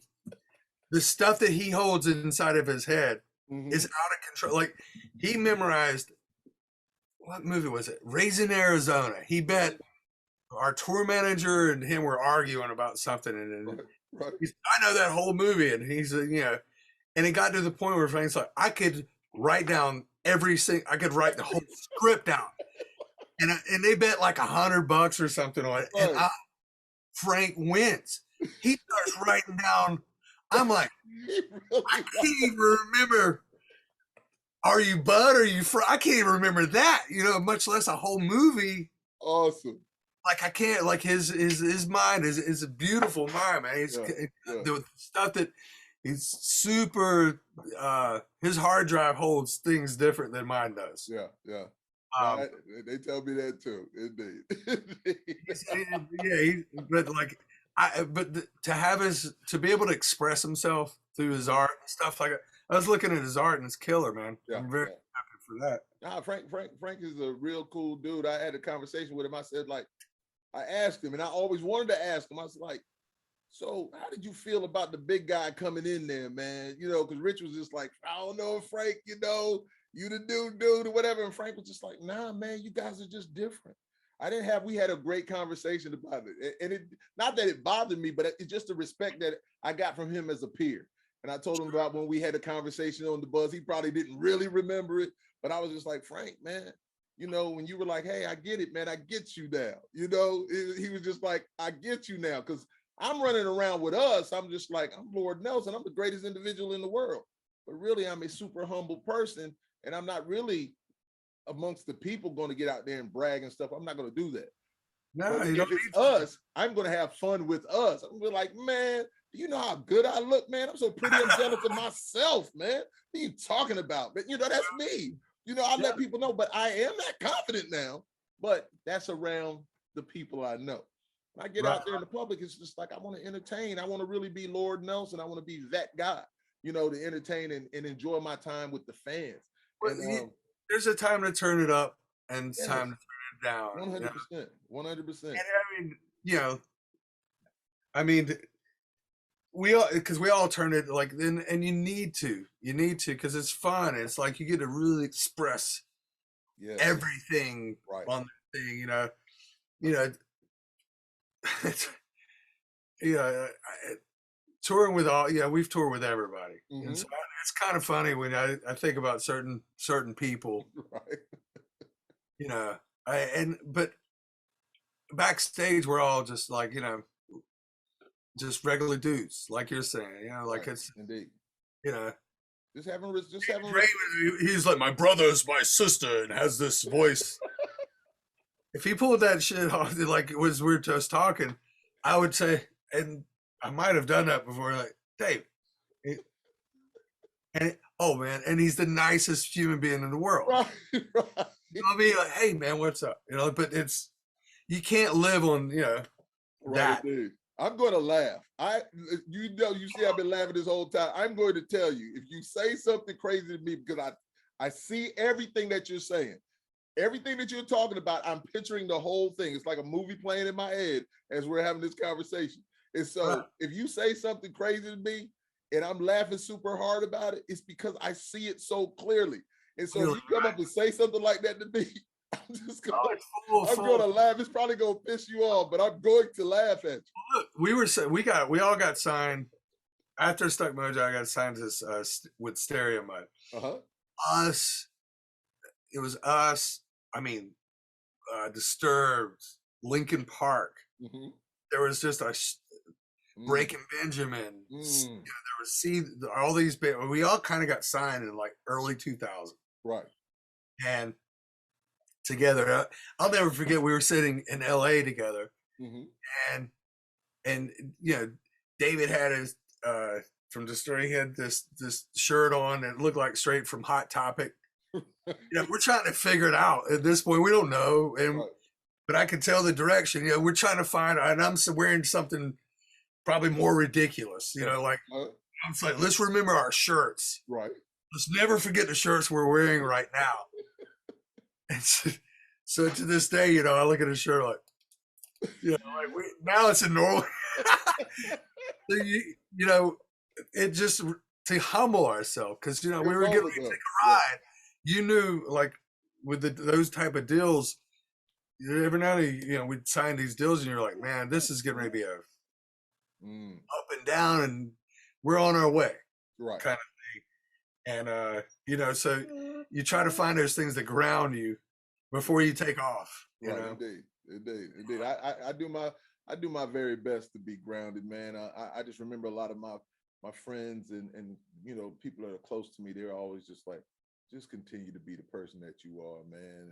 And I was just dude, you're great. Yeah, I was just like, I have no intentions of changing who I am. I was like, I'm comfortable in being me. And I said, I'm not perfect, but I'm good with who I am. I'm like, I'm not trying to be anybody else. I said, but I'm going to enjoy the experiences and just I believe in giving respect and getting respect back. And as one of my boys said, I've never heard. I would get mad at somebody if they said something bad about you. You're that kind of. You say something about Lord, I will. I would literally get mad because you're the nicest, one of the nicest. Yeah, I just remember some people. One of our last shows, we were with Volbeat, in which I was Michael Polson and all those guys. They treated us so well. Shout out to Daniel Methe, that was he was their tour manager, and he tour managed for us also. And also, of course, rest in peace to Toad. Toad was unbelievable. Toad, yeah, totally. Man, Toad took care of me. I hung with him every night, and I had a great time. But just being with those Volbeat guys, you just learn so much, just about how the business goes, and just once again, I'm always paying attention, trying to pay attention to see what's going on, and I'm just thankful, and I just soaked it all in. I just soaked it all in, man, and that's all I could do. I soaked it all in. I didn't have issues with these other bands or none of that stuff. I was just like, man, I'm out here to do this, and this is new for me. Something to you also. Nobody's gonna start anything with you, man. Look at you. Listen, hold on. I'm old. I'm glad you got me back Me on back track. in Stuck Mojo, yeah, Yeah. or like back in get me in like the late '90s. I'll mess with you. I'll mess. That's what I'm down. Whatever, you know. that's what I heard. So I mean, listen, I like to have fun, and I'm going to clown you. I'll clown you to the point to where you want to kill me. I can go that far. I'll even step over on the other side of the fence, and you'll be like, I know you and Frank were there. I know you and Frank were. no. That's what I'm saying. See, it's It was just fun to do. No, I'm saying all in for fun, nothing harmful. no. I didn't even mess with Frank. To me, Frank was kind of like, until we had that conversation, he was kind of like just watching me, just saying, because really, I'm going to be like this. I want to remember my lyrics. I was focused on that. That's what I was focused on. So I get in my bunk. I'm not having political conversations. I'm not having this or that or that. I just want to have. How did you get in your bunk? You said that's a big question in the whole music business: is how did Lord Nelson even get into a bunk? The funny. Listen, tell everyone how big, how tall you are, and everything. I'm at that time now. I'm down to 270, but I was at 300 then. So you were like, yeah. So I'm 6'5", 300. I'm a big guy, not Jack, just a big dude. And so when we that first tour to get on that tour bus, I told Rich, I was just like, hey man, I don't know. I got a little claustrophobia too, man. I'm tripping right now. That's what I'm saying. It's like a little coffin. Like, yeah. So Rich said, hey, just for me, because he tried his best to get them to let me sleep in the lounge area, right? But they said they couldn't do it because if something happened with the bus, I'd get slung everywhere. So they said I'd have to be in the bunk. So he said, hey man, just please. Now we had just gotten in Frankfurt, Germany. We're waiting on the tour bus to get there. So the tour bus arrived. He's like, just try to see how the bunk is. And I was like, okay. So I went, and then I climbed up in there because Sean was on the bottom, and then I took the top one. And I got in there, and then I laid down. I was like, pulled the curtain back. I'm good. It was good. I was just like, there's no worries because I had enough. Now, did I bump my head many times and things like that? Of course I did. But I was good once I just laid down and just relaxed. Did you do the condo bunk? Condo bunk. That's when, like you just have two. We had two there, but then we had one where we had three though. And I was on the top of that. That's where I remember Chris Jericho kicking me in my tail. I flew into Paris and he was in the bunk across me, but it was he and his wife. I didn't know that anybody was in there. Everybody was sleeping when I got to Paris, and Toad picked me up. He was like, yeah, this is your bunk right here. So I get up, and so it's a little bit more confined. And so I kind of like have my ass over here, and then all of a sudden I feel somebody just kick the shit out of me. Oh yeah. And I was just, so all I do is laugh, right? So I get in there. So when I wake up, I go in the venue, but they'd already left. So I didn't know that was Chris. And so I was like, whose bunk is that right across from mine? And they was like, oh, that's Chris. I said, hey man, you kicked me in my ass, man. he said, you put your ass in my bunk, man. Oh yeah, man. But it was all up. But what I was getting at was at the end of that tour, we were in Osnabrück, and it was a great tour with Volbeat. Every show was sold out. Amazing. And Sure. And this is where we had Mike Martin still, and we had Nails, LSU from I call him LSU from Chicago. And so I remember these ladies. There's this one big German guy. He was like 7 foot tall. I'm not exaggerating at all. He's a gigantic individual. So all of a sudden he walks over to me and he's like, Lord Nelson. And I was like, hey, what's going on, bro? And he's just like, hey man, you see those two young ladies over there? I was like, yeah. He said, they're scared of you. Just my persona on stage and just doing what I do, because I'm looking at them like, yo, I want to kill everybody, and on stage is how I feel. But he said, they want to come meet you and take some pictures with. I was like, of course. Tell them to come on over. So they came over there. They're like, oh man, you just a big teddy bear. You just whatever, I was just like, hey man, I said, I'm not on stage. That's who I am on stage. And I said, now it's all peace and love. Yeah, because dude, coming at that first record, man. Yeah, when you first joined the band, it was like, yeah, you were bringing the heat. It was like that was super heavy, and that intention. It was fun. it was you know, you had to release all that Yeah, every time you play live. yeah. And And, the kids love, you know, everybody loves that to death. So I mean, you know, it's and that's what I'm saying. It is a part of you, mm-hmm, and it's a part of, and that's what keeps, you know, it's that release. right. You do that music. We did that and still do that music. Mm-hmm. It's a rock is a rebellion art form to express 100%. that rebellion side of you Yes. that goes against the grain, you Right. know. Right. Right. And it's important to keep that. So that side of the fence that's got to be natural. And if you get up there and, you know, the Beatles and, you know, love me do, you know, yesterday, all my times the sun so far, you know, that's cool. And there's, yeah, you can move your head like that and that'd be it. Our style music was a little different, you know what I mean? You know what I mean? Everybody's got their, I Oh, got because you my Lowery stomp. I know my right. stuff too. Oh, listen, you and your bass, I can still see it. I see it. I see it. I was just like, oh man, that's dope. He's into it. He's into it, especially when Yeah. you came with I Empire and I just watched, man. But of course, I first met you at the place called Rockefellers here, and then at the Elbow Room. You guys came back later that year, and man, I just looked at you guys, and it was just, I was like, these dudes are something else. This is amazing. It really is. It just, and I just laughed with you. And of course, you know, we talked about the Doritos thing and all that kind of stuff like that. It just was, I was like, man, these guys are really something else. 'Cause here I am, you know, I'm in my preppy stuff. You know, I got on my Tommy Hilfiger, you know, button down Oxford, and then I you know, I knew got on where my, you come from. I knew where you come from. I got on my khakis, and you know, that's who I am, and that's what I do. Bones knows, and so you know, it was all love. But then getting in there and just looking around and seeing it and becoming a part of that vibe and that energy, it was amazing. It was amazing. So you know, I'm just thankful that I had the opportunity, even though how it went down at first with me and Bones and the stuff like that. But he still gave me his blessing, and Yeah, I talked to Bones through all yeah, that. yeah, I yeah, yeah, talked to everybody. yeah, To me, it's like everybody knows don't bring nonsense when yeah, you know yeah. we're going to talk. One thing I can tell any of the musicians listening to this will be don't talk bad about anybody if you can help it, not unless you really mean it. Right. Because somewhere down the road you're going to tour together. That's right. Somewhere down the road it'll be one decision that says nah, and that could have been an opportunity for you. Right. Not unless you mean it, not unless someone goes after you and you want to put that thing out there, Right.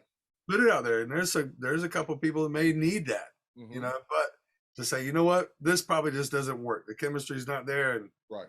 so be it. Yeah. Yeah. Stay away from each other. But like Yeah. try to make that don't make a tiny thing big. If something you get past and move through it, because I think that's what's kept a lot of us in this business. Mm-hmm. I love touring. I love I love the guys I've played with. Right. Bones Rich, you know, and I got to meet you through Yeah. that as you were going through that.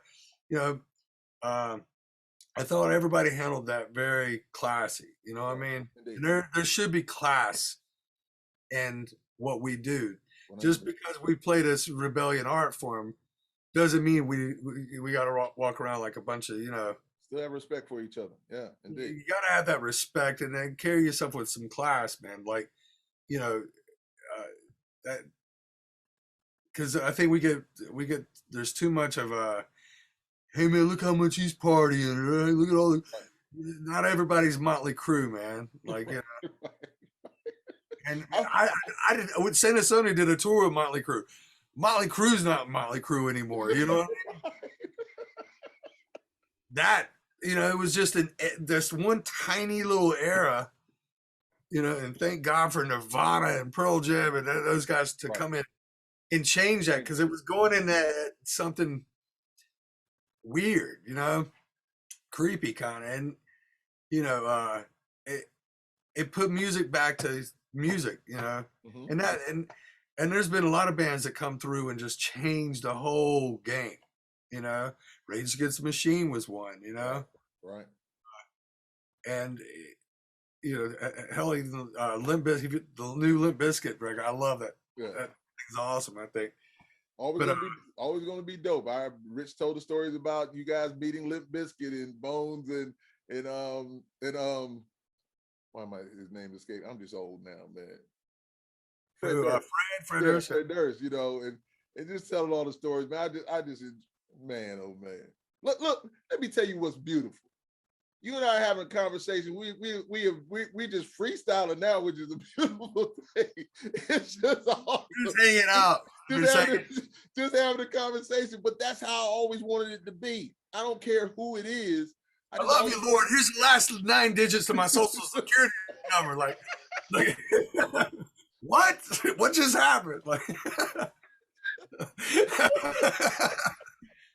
I just always wanted to be comfortable and cool, man, because that's me, man. I just want to be chill, and I'm just thankful for human beings like you, my boy Relentless, and I say this a lot now. He and my boy Hell B, what's the band Hell? My mind's everywhere, but anyway, he always says, just be a good human being, man. We need more. We need more of that. We need more good human beings, man. You gotta like. There's a unity going on as far as like you see a lot of bands tour together and stuff like that. Mm-hmm. It's what makes rock needs a little bit more help with it right now, and I think being a part of that. Country music, that's all unified. Right. Everybody giving it up. Rap is, hip hop is, reggae is, jazz is, so they stick, they lift each other and nobody's tearing each other down. And it's getting back like that with rock now. Like our festivals, like now, it's like everybody's friends, man. It's like, what's up? Everybody knows each other's families and children and stuff like that. Yeah. So that's a beautiful thing. And that, it goes up and down. And I think we're on a really cool swing. There's some new bands coming out. Yeah. And I'm humbled by being able to be in Seether. Been in that since 2018. Yeah, yeah. To have a record today, have 3 number ones on the same record, man. That's in. I was freaking out. Like, man, we got a number 1. And Sean and them are used to it, maybe a little bit. Right, so right. Like, yeah, man, it's cool. Like, no, man, you don't understand. We got a number 1. Like, then it happens 2, 3 times, man. And I was so humbled, man. And so the Seether fans, I'm just like, that, and just fans in general, rock fans in general, I think those fans, I see, we're getting ready to go out with 3 Doors Down. Right. Love those guys. Love those guys. And we felt in 2021 when everything, we were one of the first bands to go back out. Nobody wants to hurt anybody. But in my heart, I was like, we can play, man. Everything's going to be fine. There's none of this, and we went out and to see all those, 10, 20,000 people without the mask. Right. And no one, you don't hear this hurt, oh my God, this whole city's dying now because, Seether, no, none of that happened. Everybody was fine. And everybody, other bands were touring also. But it made you feel like a rebel out there. You're like, right. Going back on the road, but just, it was beautiful. It was a beautiful thing. A time that I'll never forget is coming back out to that. And, we're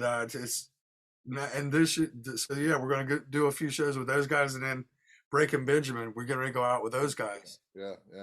Breaking Benjamin, Lacey Strum, and a Star Set. So that's going to be a fun run also. Hey, man, you gotta enjoy the moments, man, and enjoy those things, man. And everybody likes being around each other, and that's what's super cool. Getting up on stage with each other and jamming, and people like that they can tell you love what you do, and okay, this isn't just dudes getting up and winging it.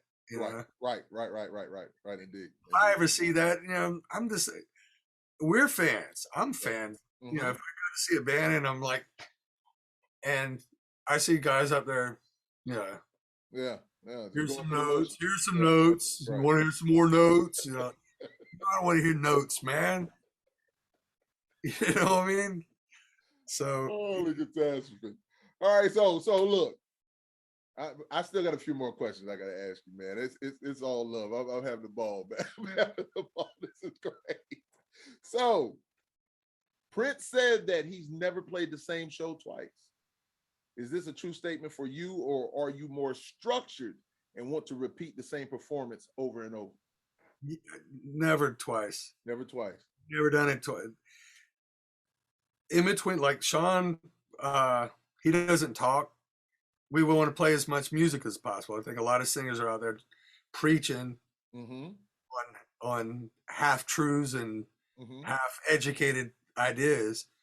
No one came to see them preach. They came to hear the songs. Hear the songs. That's right. And so we don't Sean doesn't talk at all. Like he'll say, "What's up?" and then thank you, we're Seether, good night. Yeah. We're squeezing as much music because that's what you paid for. Yeah. The catalog's In large. between, Yeah. in between the songs, he just does this little jam. Never is it going to be the same. Right. Right.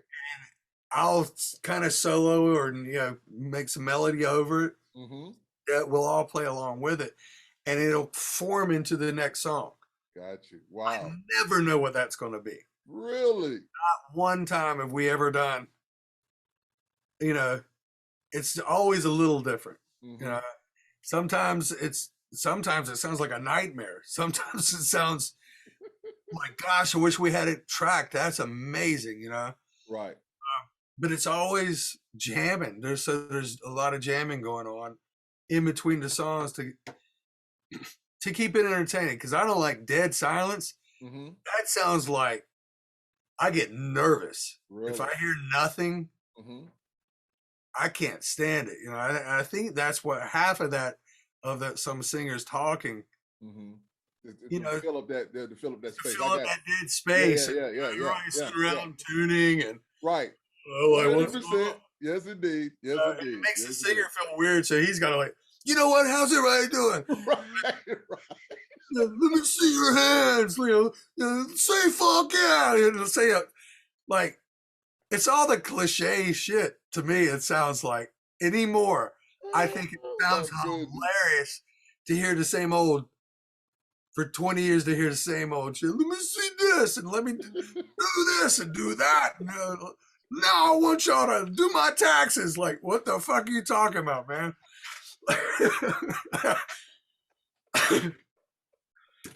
You know what I'm saying? Some guys know how to talk. Some guys don't. They get nervous and say weird shit. Oh my goodness, man! Everybody individually. What's up? Hey, what's up, Bobby? Tommy? Like, okay, what? No, it's not gonna go there. Oh my goodness! I had to kind of learn about those things, man. Every singer goes through it. But I'm going too far. Rich was a professional with Rich used to have us laughing sometimes, man. But quick story before I move on. We were doing a Bacon and Eggs Festival, the Ear mit Speck Festival in Germany, which is I'll say it again, which was my best time on stage with Stuck Mojo. That show was just unbelievable. Which show was it? It's called the Bacon and Eggs Festival. It's an Ear mit Speck Festival. And we went right on before Good Charlotte. And Hey See Dixie went right on before us. And so Good Charlotte was running a little bit late, so they asked us to do 10 extra minutes. And so we did 15. They got a little upset with us. They asked us. But the thing is that we were on fire. We were on fire. It had rain. It was cool. I did not want to get off that stage. It was that whole, it was just, I still remember it so clearly. It was beautiful. I did not want to get off the stage. But the funny thing about it is that there's this young lady walking in front. So she was going somewhere. And so Rich was like, where are you going? Right. And she was like, oh man, now he's on me. So she tried to, start going faster. And so Rich said, where are you going? What's your name? And then somebody said, Helga. So Rich was like, Helga. We just all started screaming, Helga, Helga, Helga, like that, right? The crowd is going bananas, screaming Helga. And so, man, all of a sudden, then Rich stops. He said, "You know what? The only thing that's worse about that is in America is having the name of Edna, right?" And I was like, "Dude, that's my mom's name." Like that. And he looked at me like, and the crowd said, "Edna, Edna, Edna." And then he looked at me, he was just like, "Oh my God." I said, "That's not my mom's name." I was just in the moment. I was just in the moment. I just rolled with him. And it was such a great moment. And the crowd just went bananas.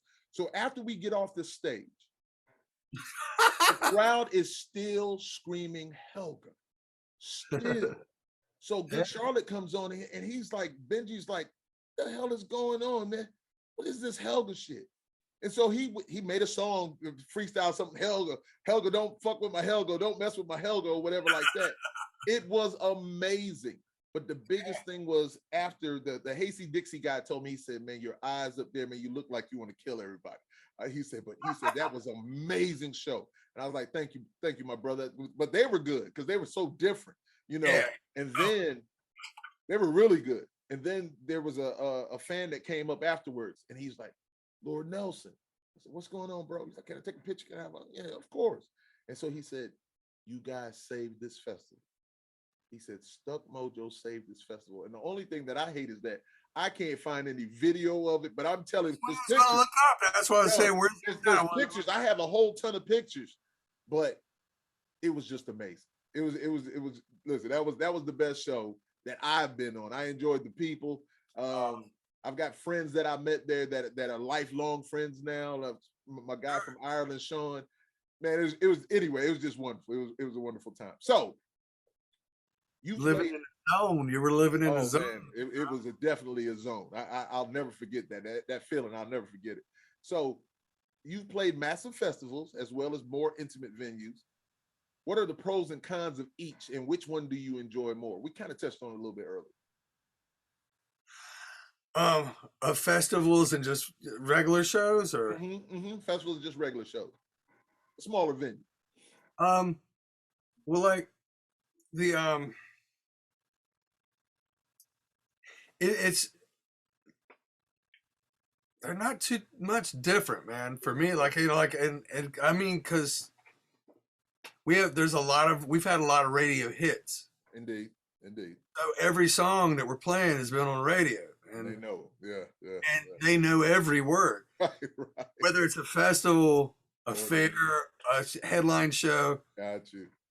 So there's a lot of love there, you know what I mean? So for me, it's like different for you. Got you. I'm looking at it as you become part of that. You know, you become when they're singing along, that's what the whole thing's about. Oh my goodness, that's the whole thing. And that was the craziest thing was when when I first joined the band, I was like that, and I've been touring with Sean since Dark New Days, since 2006, 2005, 2006. He's taken us out, whatever band I was in, we were just great friends. Right. So we're friends with the whole band. Like I would ride on their bus all the time. They had a bunk for me on every time we toured together. I'm like, yeah. All right, this is and so we were already so tight, and as far as friendship, the other 23 hours, the only time I wasn't with him was the hour and a half. Then we were on separate. Now we're on the same stage, so it was like, but to really be on that stage and see, and now truly, as I'm singing along, there's I'm in the band now, so it's like to experience that. So from festival to it's like, wow, man, this is something amazing. And then, you know how when you come out with a new record, nobody knows the new hits. Right. Well, with the pandemic thing, we did our record and started in end of 2019, 2020, finished. Then we put it out. Some time went because we still couldn't tour, but the song had went number one. Then we released another song. It went number one. So by the time we went out and toured it, they knew it. everyone knew it. So it felt like one of the songs that had been, Right. and I was like, that's the best feeling in the Hey, world. Like I never have experienced that. Like usually you put your song out and it starts to chart, does pretty well, and people slowly start to know it. right. You know, like it's like, and you got to give time for people to get it into their rotation. Indeed, And indeed. and the one thing the pandemic did was give that time, Mm-hmm. which was kind of cool. It was like, damn, and that was really exciting. So playing Dangerous or Wasteland or Mm-hmm. Bruised and Bloodied, it was like soon as Dell would start the bass line, the crowds Yeah. started going crazy. I'm like, Wow. wow, that's it's what you want to happen, like, because eventually they get around to hearing it. Right. But like this allowed that to happen. I mean, so anyway, getting back to, I think that from festival to headline show to co-headline, Mm-hmm. like the crowd's been amazing for us, and I can't complain on either or. Okay. So I can't. It's different for you. You're on another level. There's levels to this, ladies and gentlemen. Well, that's what I'm saying. Like that's Yeah, what I'm saying. yeah. I know the feeling. I know the feeling of putting a song out, building a band. Mm-hmm. I know a song like, even going back, uh, with Stuck Mojo, like, Mm-hmm. Not Promise Tomorrow. That was Right. the big song. Right. Everyone knew it. Right. And come out with Pig Walk, Mm-hmm. and it was that feeling as we put it out and toured, and no one knew what that was. So Right. everybody's into it, Yeah. not into it, Yeah. but like it took 6 months for everyone to know what the Got you. track was, or some of those songs were, and so you know what I'm saying. So it gives it, I know all the one thing about doing this, as long as I've done it, I've experienced the worst of things and the best of things, and Right. and I've enjoyed the journey of all of it. Journey. Biggest thing was just, and what's always gonna and be is just keep putting the best music out that you can. Mm-hmm. Stay as sincere as you can. I don't just say all that. I try to live that. Right. Right. People know me. I'm going to be who I am. Mm-hmm. I'm not going to try to please the universe. All I'm trying to do is be me. If you're pleased by it, cool. But if you're not, it's not. I can't wear that. I'm not bearing that cross. That's right. For anybody, and I'm gonna be honest as I can. I'm not perfect by any means. You know what I mean? Like, everyone knows my flaws too. I'll express that, and right. And people want to know who you are and stuff like that. Yeah. I'm not ashamed of, I love my family. I don't try to hide, like, there's some Motley Crue stuff. We don't even have a girlfriend there. I have a wife. I have a daughter. Like, I see some bands come out, and step away from it. Well, that's the persona. Yeah. persona bullshit that we were told we had to do at one point. Yeah. That we never did. Back in the day thing. Indeed. Yeah, man. Yeah. So you got to be who you are. Yeah. And listen, everybody's different, and that's what makes us the best. Yeah. Is that everybody can be different. 100%. You can believe 1,000% something that I do or don't, and we can still be cool. Right. 100%. I don't have to agree with everything that you like, but man, at the same time, I don't have to hate you or put you down for it. That's right. And if you are coming up into that world that you think you have to hate somebody, you know how much energy that really takes? It's just I don't know. Usually you're hating something in yourself. That's right. That's usually right. hating something in yourself. Yeah, and it's like you need to look at a mirror really and say, what's wrong with me? Yeah. 100%. Because at the end of the day, 100%. Nobody's we're all learning, we're all trying to figure it out, and we're all trying to get to the next day a little bit better than we were yesterday. Sometimes we fall, and I fall back sometimes 2 weeks. Hey, A year, it feels like, you know. gotta get back up and keep moving, man. People around you, surround yourself with people that you respect that are doing stuff, you know. Right, Like that's right. another thing.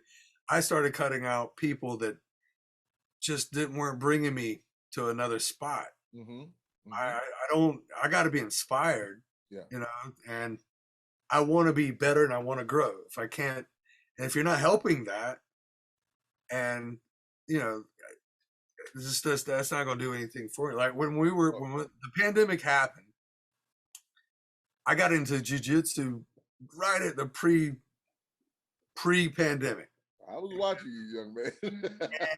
And, well, we weren't touring it. Here's the reason why we weren't touring as much. We were getting ready to do a record.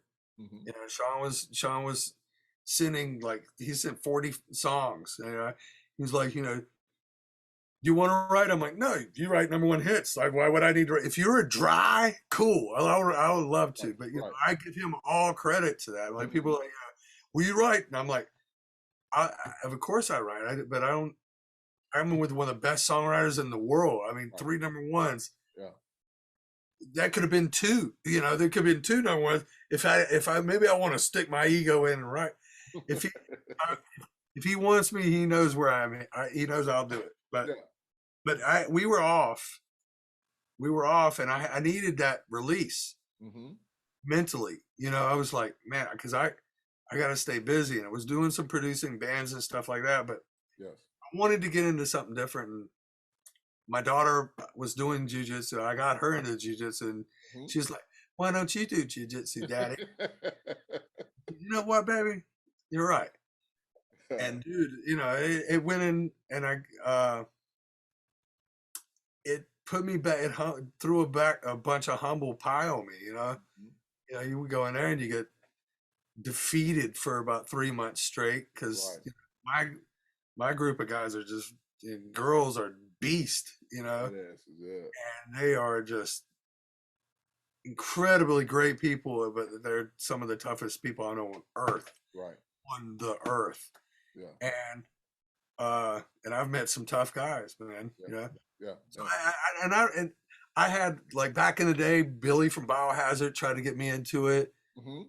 and I should have done it. I'll never forget. We were in Europe, man. This is like in the night. I mean, I would have a black belt by now, you know, if I would have listened, you know. Yeah. But I was Yeah. just tough, and there was a lot of Jack Daniels back then too. So, so I had a whole different type of courage, you know. Um, but yeah, I mean, it got me through some mental things. It kept me Right. going, you know. And I think that was, it's important to find something that you're uncomfortable with, Yeah. and try to do it till it's comfortable. Right. Right. Yeah. You know? My father's black belt karate, man. Why he Yeah. used to do what he used to do to what he used to do to us. He thought he was chopping on some wood or something. I was like, hey, yo, young man. But Yeah. you were saying something about, I always remember Jay-Z saying this. Jay-Z said, I make music that I love. I'm not trying to make specific music to try to please you. I make this music I love, and then I put it out there. And if you like it and love it, It's the great. better for it. It's great. He said, but I can't sit here trying to worry about, oh, I'm trying to do this or trying to do that. And going back to what you were saying about people singing the song. So I was blessed because I came into something you guys had already created. There was already a foundation there. So even when I was doing Monster and Not Promised Tomorrow and all those songs like that, people knew those songs already. You So know the feeling. So you saw the feeling. it was beautiful. And That's then, what. yeah, I'm sorry. Then the thing was open season. They knew open season. And man, that was so much. Open season was always so much fun to perform every single time. It was so much fun to perform because they were so into it. They were into all the other songs too, but open season was my thing. So it was just like, man, they're into it, and it just felt so good. And You feel it at home. You feel it at home. at home. And You I feel wish it. we'd have done that at home more. Like, Home okay, yeah. I'm now at home. Like when I joined the band, Mhm. and when I joined Seether, I was like, it was the same feeling. Like I was like, man, this is amazing. This is amazing. And we come out with a record that I'm playing on. Yeah, And I'm yeah. like, oh, please. I don't want to be the reason that, oh, wreck the band, like, no, Yeah, and yeah, so yeah, and it's that good feeling. You're like, okay, I am at home, yeah, yeah. and the fans have been so welcoming for me, like that's, I try to read all of it. I really do. I mean, it's incredible. Like And, that. and yeah, that's one thing that my wife would always tell me. She was just like, "Are you going to respond to?" At first, I did my best to respond to everything, and I still kind of do it now. She was just like, "Are you crazy?" I was just like, "No, I just enjoy it, and I appreciate every single person. I Yeah. really do appreciate every single individual." And last thing on about people knowing your song. So when I was with Lies and we were doing our thing and we did a show in Paris and we opened up for Skindred and Sonic Boom 6 is another so Amazing. yeah, so I got well anyway, I might have You got some a little, you got a little thing on. I might have a little something, trying to finish up something. But honestly, when we were doing our show, there were a couple people out there. We're in France, and then Lives, they're from France. There was a couple people that knew our songs off the album, and I was like, wow. Right. It hadn't even been out long, and they knew it, and I was just like, holy catastrophe. So I was just like, man, this is love. But just what you were saying, that feeling is massive cool. It's a great, great, great feeling, man. It really is. It lets you know you're where you should be. Yeah, yeah. And the fans, Stuck Mojo has some amazing fans. Fans Oh, are yeah. Stuck Mojo has some super, super fans. And I can always remember them like, they love Bones. And I was just like, you guys are supposed to love Bones. I love me. I'm not, but they were just like, Lord Nelson, we weren't trying to disrespect you or anything. We just love Bones, but you doing a great job. I was just like, hey, I love Bones too. That's my brother, man. We're good to go. Two different animals also. Right. Two different things. Animals. Exactly. Tones, two different voice tones. Right. Indeed. Indeed. Like you had more of a lower bass and mid-tone, and Bones was indeed. Mojo, like breaking his voice and everything. Hey man, it's my guy. The energy with what made it natural was just the energy level was there. Yeah, and that was what was that can't leave. Right. Indeed. And I just wanted to be a menacing dude. I wanted to take this is my size, but the music that was being played, the music that you guys created, in my mind, as I say, I visualize everything. So when we're doing Here Comes the Monster, I'm a monster, yo. I'm a monster. And when I'm looking at people, I was like, I really want to do something bad to you. I want to say something wrong to me. I want you to say something crazy because I'm just in the moment. I'm just in the moment. Yeah, it was just a great time. All right. So listen, let me move to the next thing. We're almost finished here, and we can go on forever, man. Because I'm having a ball, man. I might have to make this 2 parts. Oh, I know it's gonna be a long one. No, it's all love. So, what itch has being in the band Seether scratched for you? Not that the other bands, didn't do it, but something that they may not have had. So what itch is being in the band Seether scratched for you? What is different about being in Seether than those other guys that has been really good for you? So songwriting wise,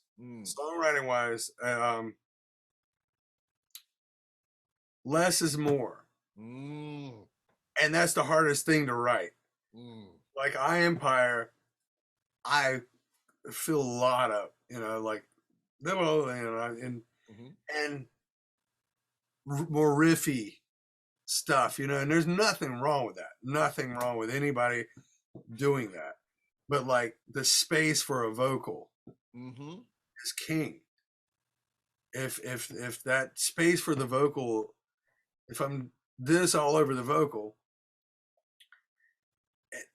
it's the ears are only allowed to hear like 3 things at the same time. The average person can hear a beat, they can hear a vocal, but if you start putting in too much musical stuff, it's a lot to grasp onto. Mm-hmm. Musicians can hear a lot more Right. because they play, but the average person, they don't want to sit here and think about all that. So leaving that space open. I learned a lot about the songwriting. I think that's what makes Sean so heard is Mm-hmm. that, and we got some riffy stuff for sure. We do have it, but it's where it's placed and where to put those things that are going to complement the vocal, uh, that and the rawness. Mm-hmm.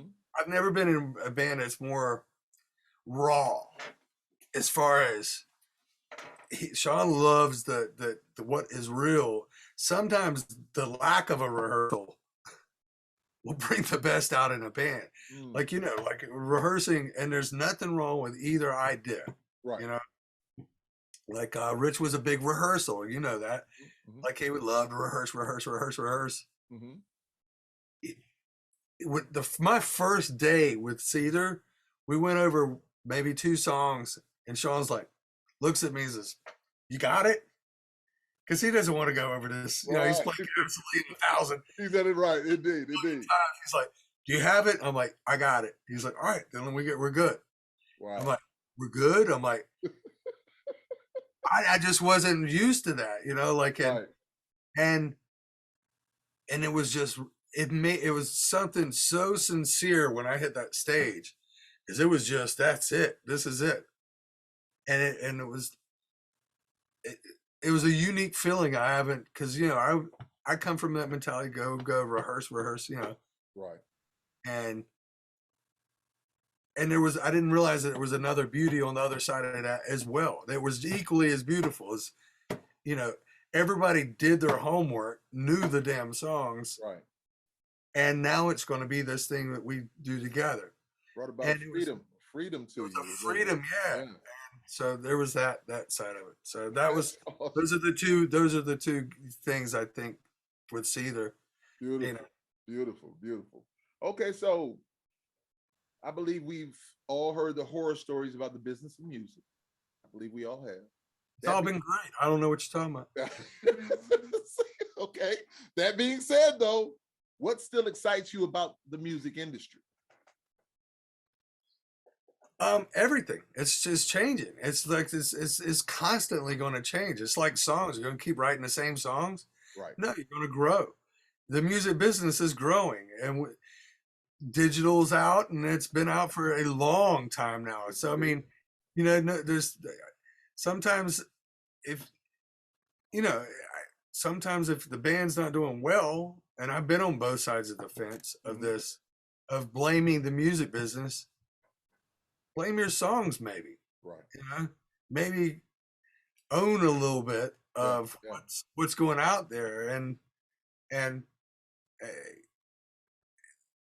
that's what the unity you can get out of whack, of like, well, you got to blame somebody, finger point, because it's not working in your favor at that particular time. Maybe that's just not your time.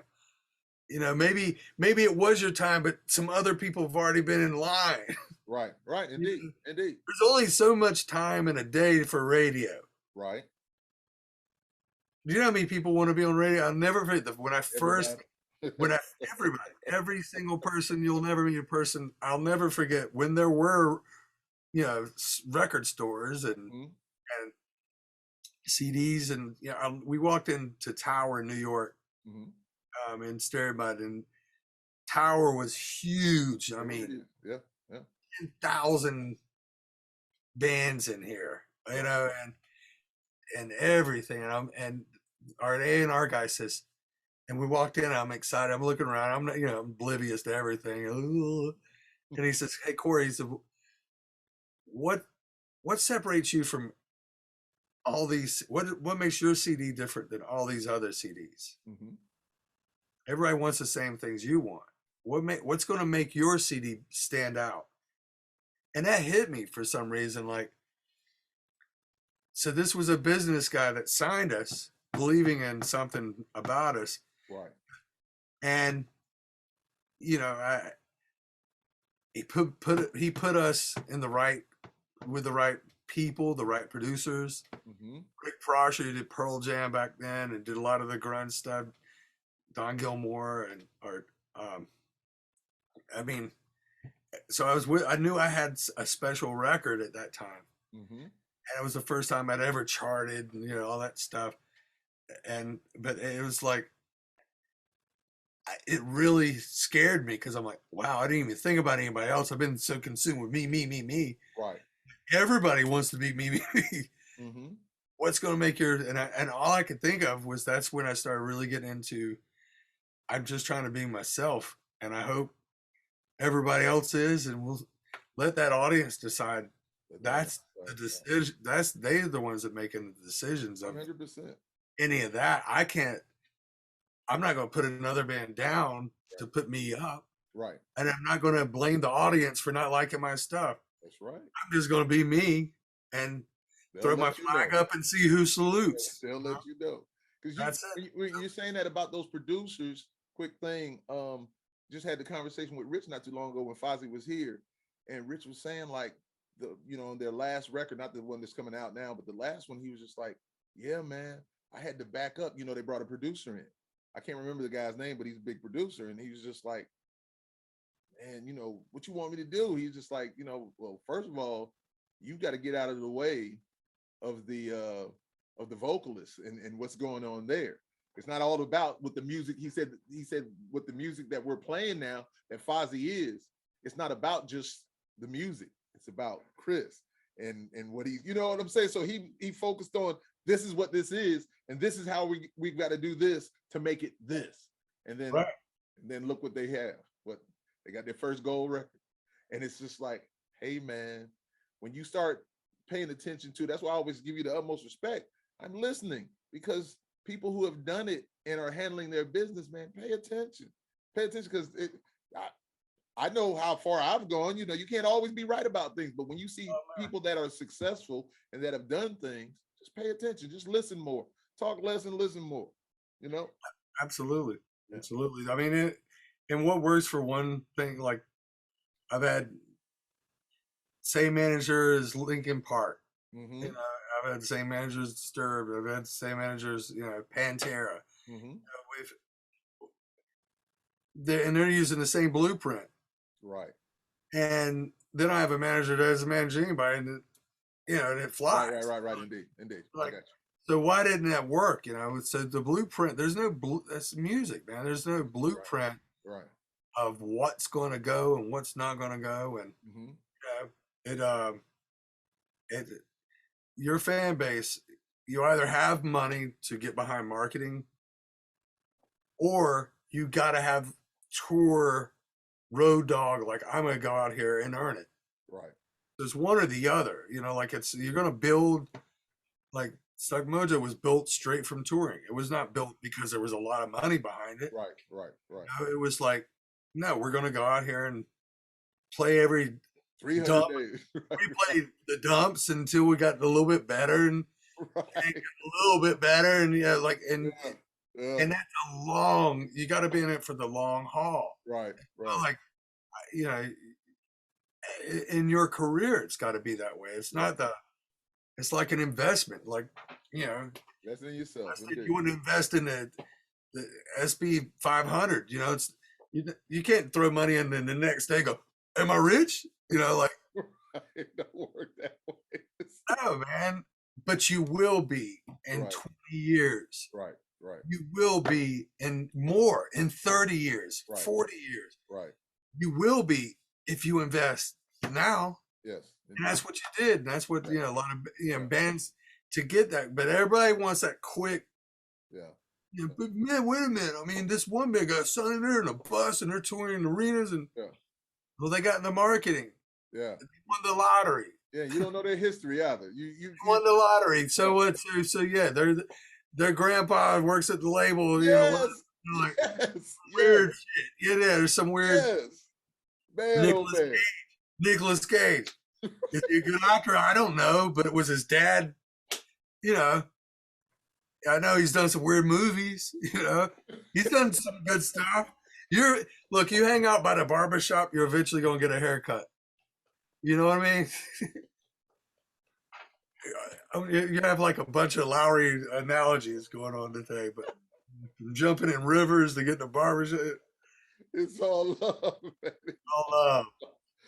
So, man, hey, listen, this has been such a great time, man. I this truly enjoyed. But there hasn't been one guest that I've had that has been bad. Everybody's been love, and it just seems like it just keeps going up and up and up and up.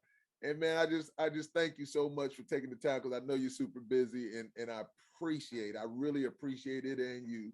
And I appreciate you, man. Listen, you're putting something out here, and maybe people get to hear a little bit different twist on not just your standard stock. Right. I want to have so, do you like music?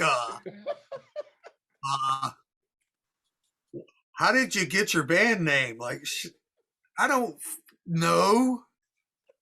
Aren't band names weird? We are, we are, blah, blah, blah. I mean, I'm grown. I've asked some of those questions, but usually what I do is I just sit down and I just start thinking. And I'm just like, what could I ask Corey? Just like with that butterfly question. I said, I wanted to just throw for a little thing, and then you come back. Gardens. Then you come back with that, which is amazing. It's like, what are you talking about, man? I know butterflies, man. Do you know a monarch does? I was just like, yo, I played myself. 4,000 miles. They're road dogs. Those guys, butterflies have more credibility than most rock guys. How about that? How about a butterfly out towards your ass? Like, do 4,000 miles, in one. Amazing, man. Amazing, man. No, listen, thank you so much, man. You're keeping it positive, man, and we get to share some time together, and that's always appreciated. Indeed, man, indeed, and prayerfully I'll be able to catch you guys when you guys are over this way somewhere. I think you will be, but we'll talk about it, chop it up about it. But ladies and gentlemen, once again, it is Live and Loud with the Lord. Pause. I always like to pause. Nelson, that is. Oh, wait, Ludo. Lord Nelson. Yes, sir. And we have our very super guest. I'm so honored to have him, Mr. Corey Lowery. Thank you again, sir. I really appreciate it. Take care of yourself, man. Much love.